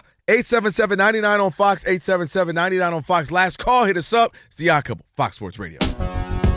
It's last call time on the Odd Couple. If you had a take and couldn't get in all show, here's your chance. Your call's important to us. Call us at 877-99 on Fox. Hurry up. Rob and Kelvin got to get out of here.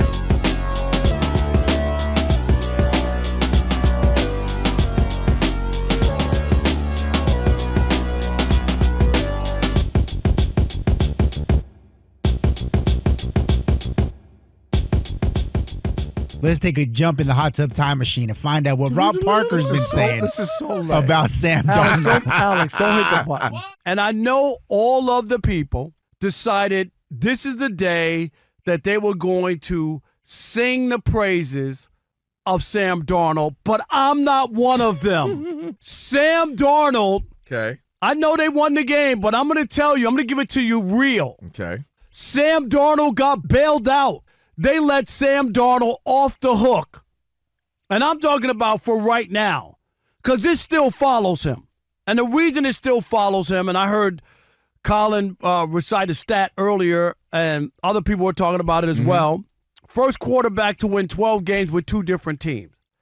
All right? That's not a badge of honor. It's an indictment of Sam Darnold. It's an indictment that you won 14 games with 2 teams. It's an indictment that you threw 4,000 yards with 2 teams. It's an indictment you're going to the Super Bowl. Why are you indicting the man? And here's the worst part about this. Kelvin thinks he's coming up on. I just on the come up today. This is it. I just playing you. But wait a minute. He's so into Sam Darnold that he picked the Rams to win the game and Matthew Stafford. That's how much he's into Sam Darnold. And Sam Darnold. Now he wants to celebrate Yes, Sam Darnold because I've sat next to you was going to the Hall for of Fame. an hour and a half. No, I want you to tell me for about a year and a half. Why didn't you pick him then to win if you're all in the I'll Sam tell you, Darnold because box? I thought Come the on. Rams will be able to pull it off, which fourth down, they get it done, they do. Don't try to stuck away from this, Sam Darnold. I sat here for a year and a half with you telling, why can't the man have gotten better? Because why he can't the man hasn't. improve? Why can't the man 14 games with the Vikings? Didn't have a great game towards the end of the season versus the Lions. We know that. We saw that. Then he came back and did 14 games with another team. 2 whole franchises. And I said, if we played the whole clip, which we ain't got time to, then here's me say to you, Rob, at a certain point, why can't Sam Darnold just be good? He ain't got to be John Elway. He ain't got to be Aaron Rodgers. He ain't got to be Peyton Manning. Why can't he just be good? Sam Darnold can just be good. He doesn't have to be a top 5 quarterback in the history of the NFL, but he has been able to produce, and now for 2 franchises. And if you're the Vikings, you got to be sitting there saying, why, didn't we keep him? You didn't have to sign him for crazy, crazy money. You could have kept him for some decent money, like Seattle did, and therefore you could have been contending. Maybe it wasn't the Bears. Maybe it wasn't the Lions. Maybe it wasn't the Packers. It could have been you getting a shot to go to the NFC Championship game had you had a real quarterback. You wanted to stop, not you. They wanted to ride it out with J.J. McCarthy. You did too, actually, is what I meant with saying them, but you rolled with it too. And I didn't understand it. And then he went over there and had a good year, had a great game, the game of his life against his nemesis, who he's not played well against except for the second half of that fourth quarter. The Cleveland Cavaliers have rolled past the Lakers at home 1. You got to give him some credit. I'm not giving him credit. Why don't you give him some credit? In fact, in the clip online, that shout out to HRU Elijah, you said I will give him credit if he finally gets there. No, give him some. I know. When he wins the Super Bowl and he's holding the trophy, then maybe. Then maybe even. But I got to see how they win. Now, here's my thing. Before you go celebrate Sam Darnold, he will be easily could happen, is he wets the bed in the Super Bowl, and then he'll come to life. He'll be the guy that everybody knows he's been. And then that conversation will change because this is a dude who's the Pillsbury Doughboy and had 20 turnovers, 36 turnovers in the last 2 years. That's not somebody you could trust. Yeah, they've won a lot of games, but he's turned the ball over a ton. I'm afraid of Sam Darnold. I expect him to turn into an apple turnover. I expect him to turn into a pumpkin. And if he does that on the biggest stage in the Super Bowl, I think everybody will change their tune. It's easy to celebrate the guy. Finish the job. I agree with that. You don't want to just get there. And I'm sure they'll be probably 4.5. I said they'd be 4.5. I think they are. This is before I ever even know what Vegas said. 4.5. I think they might be able to pull it up by double digits the way that defense is. I don't believe that, and I'm just saying this is my issue, is that he still has a propensity of wetting the bed, and the reason the Vikings moved off of him, and we've seen it. They regret that. He did it last year. They don't regret it. They did it last year. Why don't they regret it? They don't regret it. I don't understand why they don't regret it. If they didn't regret it and they got Aaron Rodgers or something, okay, it makes sense on paper. They didn't want to pay that guy. They didn't want to pay him. And at that time, he took a lesser contract to go to Seattle, and bravo to Seattle for doing that and not being on the hook. Rob G, they could even, if he was bad and say they lost in the playoffs, they could get out of that deal. It's not like some long-term it will be now. Contract. Well, we'll see what happens. It don't matter now. What are you talking about? It doesn't matter. He just led his team to the Super Bowl. Okay, guys have done that and they've never gotten back.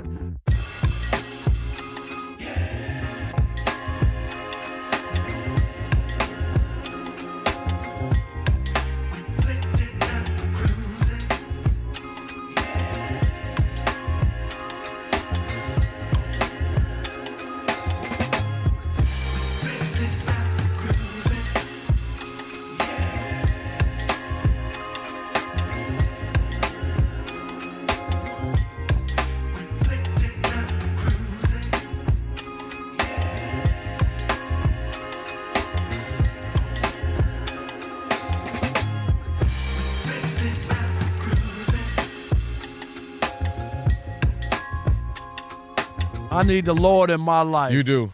Don't worry about it. Pray for me. Pray for me. I do. Pray for me. Pray for everybody, man. We all need it right now. We all could use a little bit more of that. That might be the thing Chili agree with me on right there. See, Odd Couple, Rob and Kelvin on a Worship Wednesday.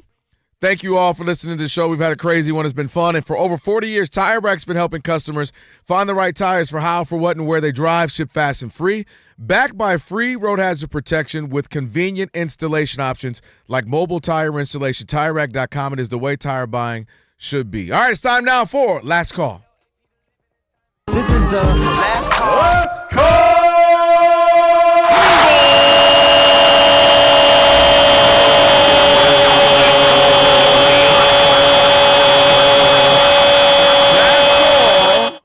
All right. The Odd Couple. Who we got? Here we go. Jake in Kansas City.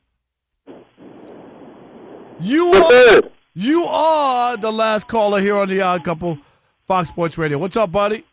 Hey, thanks for having me, guys. No doubt. Thank you. What you got for us, Jake? Well, I think there's two cardinal sins when it comes for working for a professional sports organization, and that's gambling and cheating.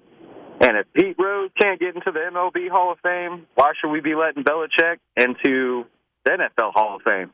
I'm with you. Absolutely. Or Tom Brady. They're all if we let him in cheaters. at all, it should be posthumous.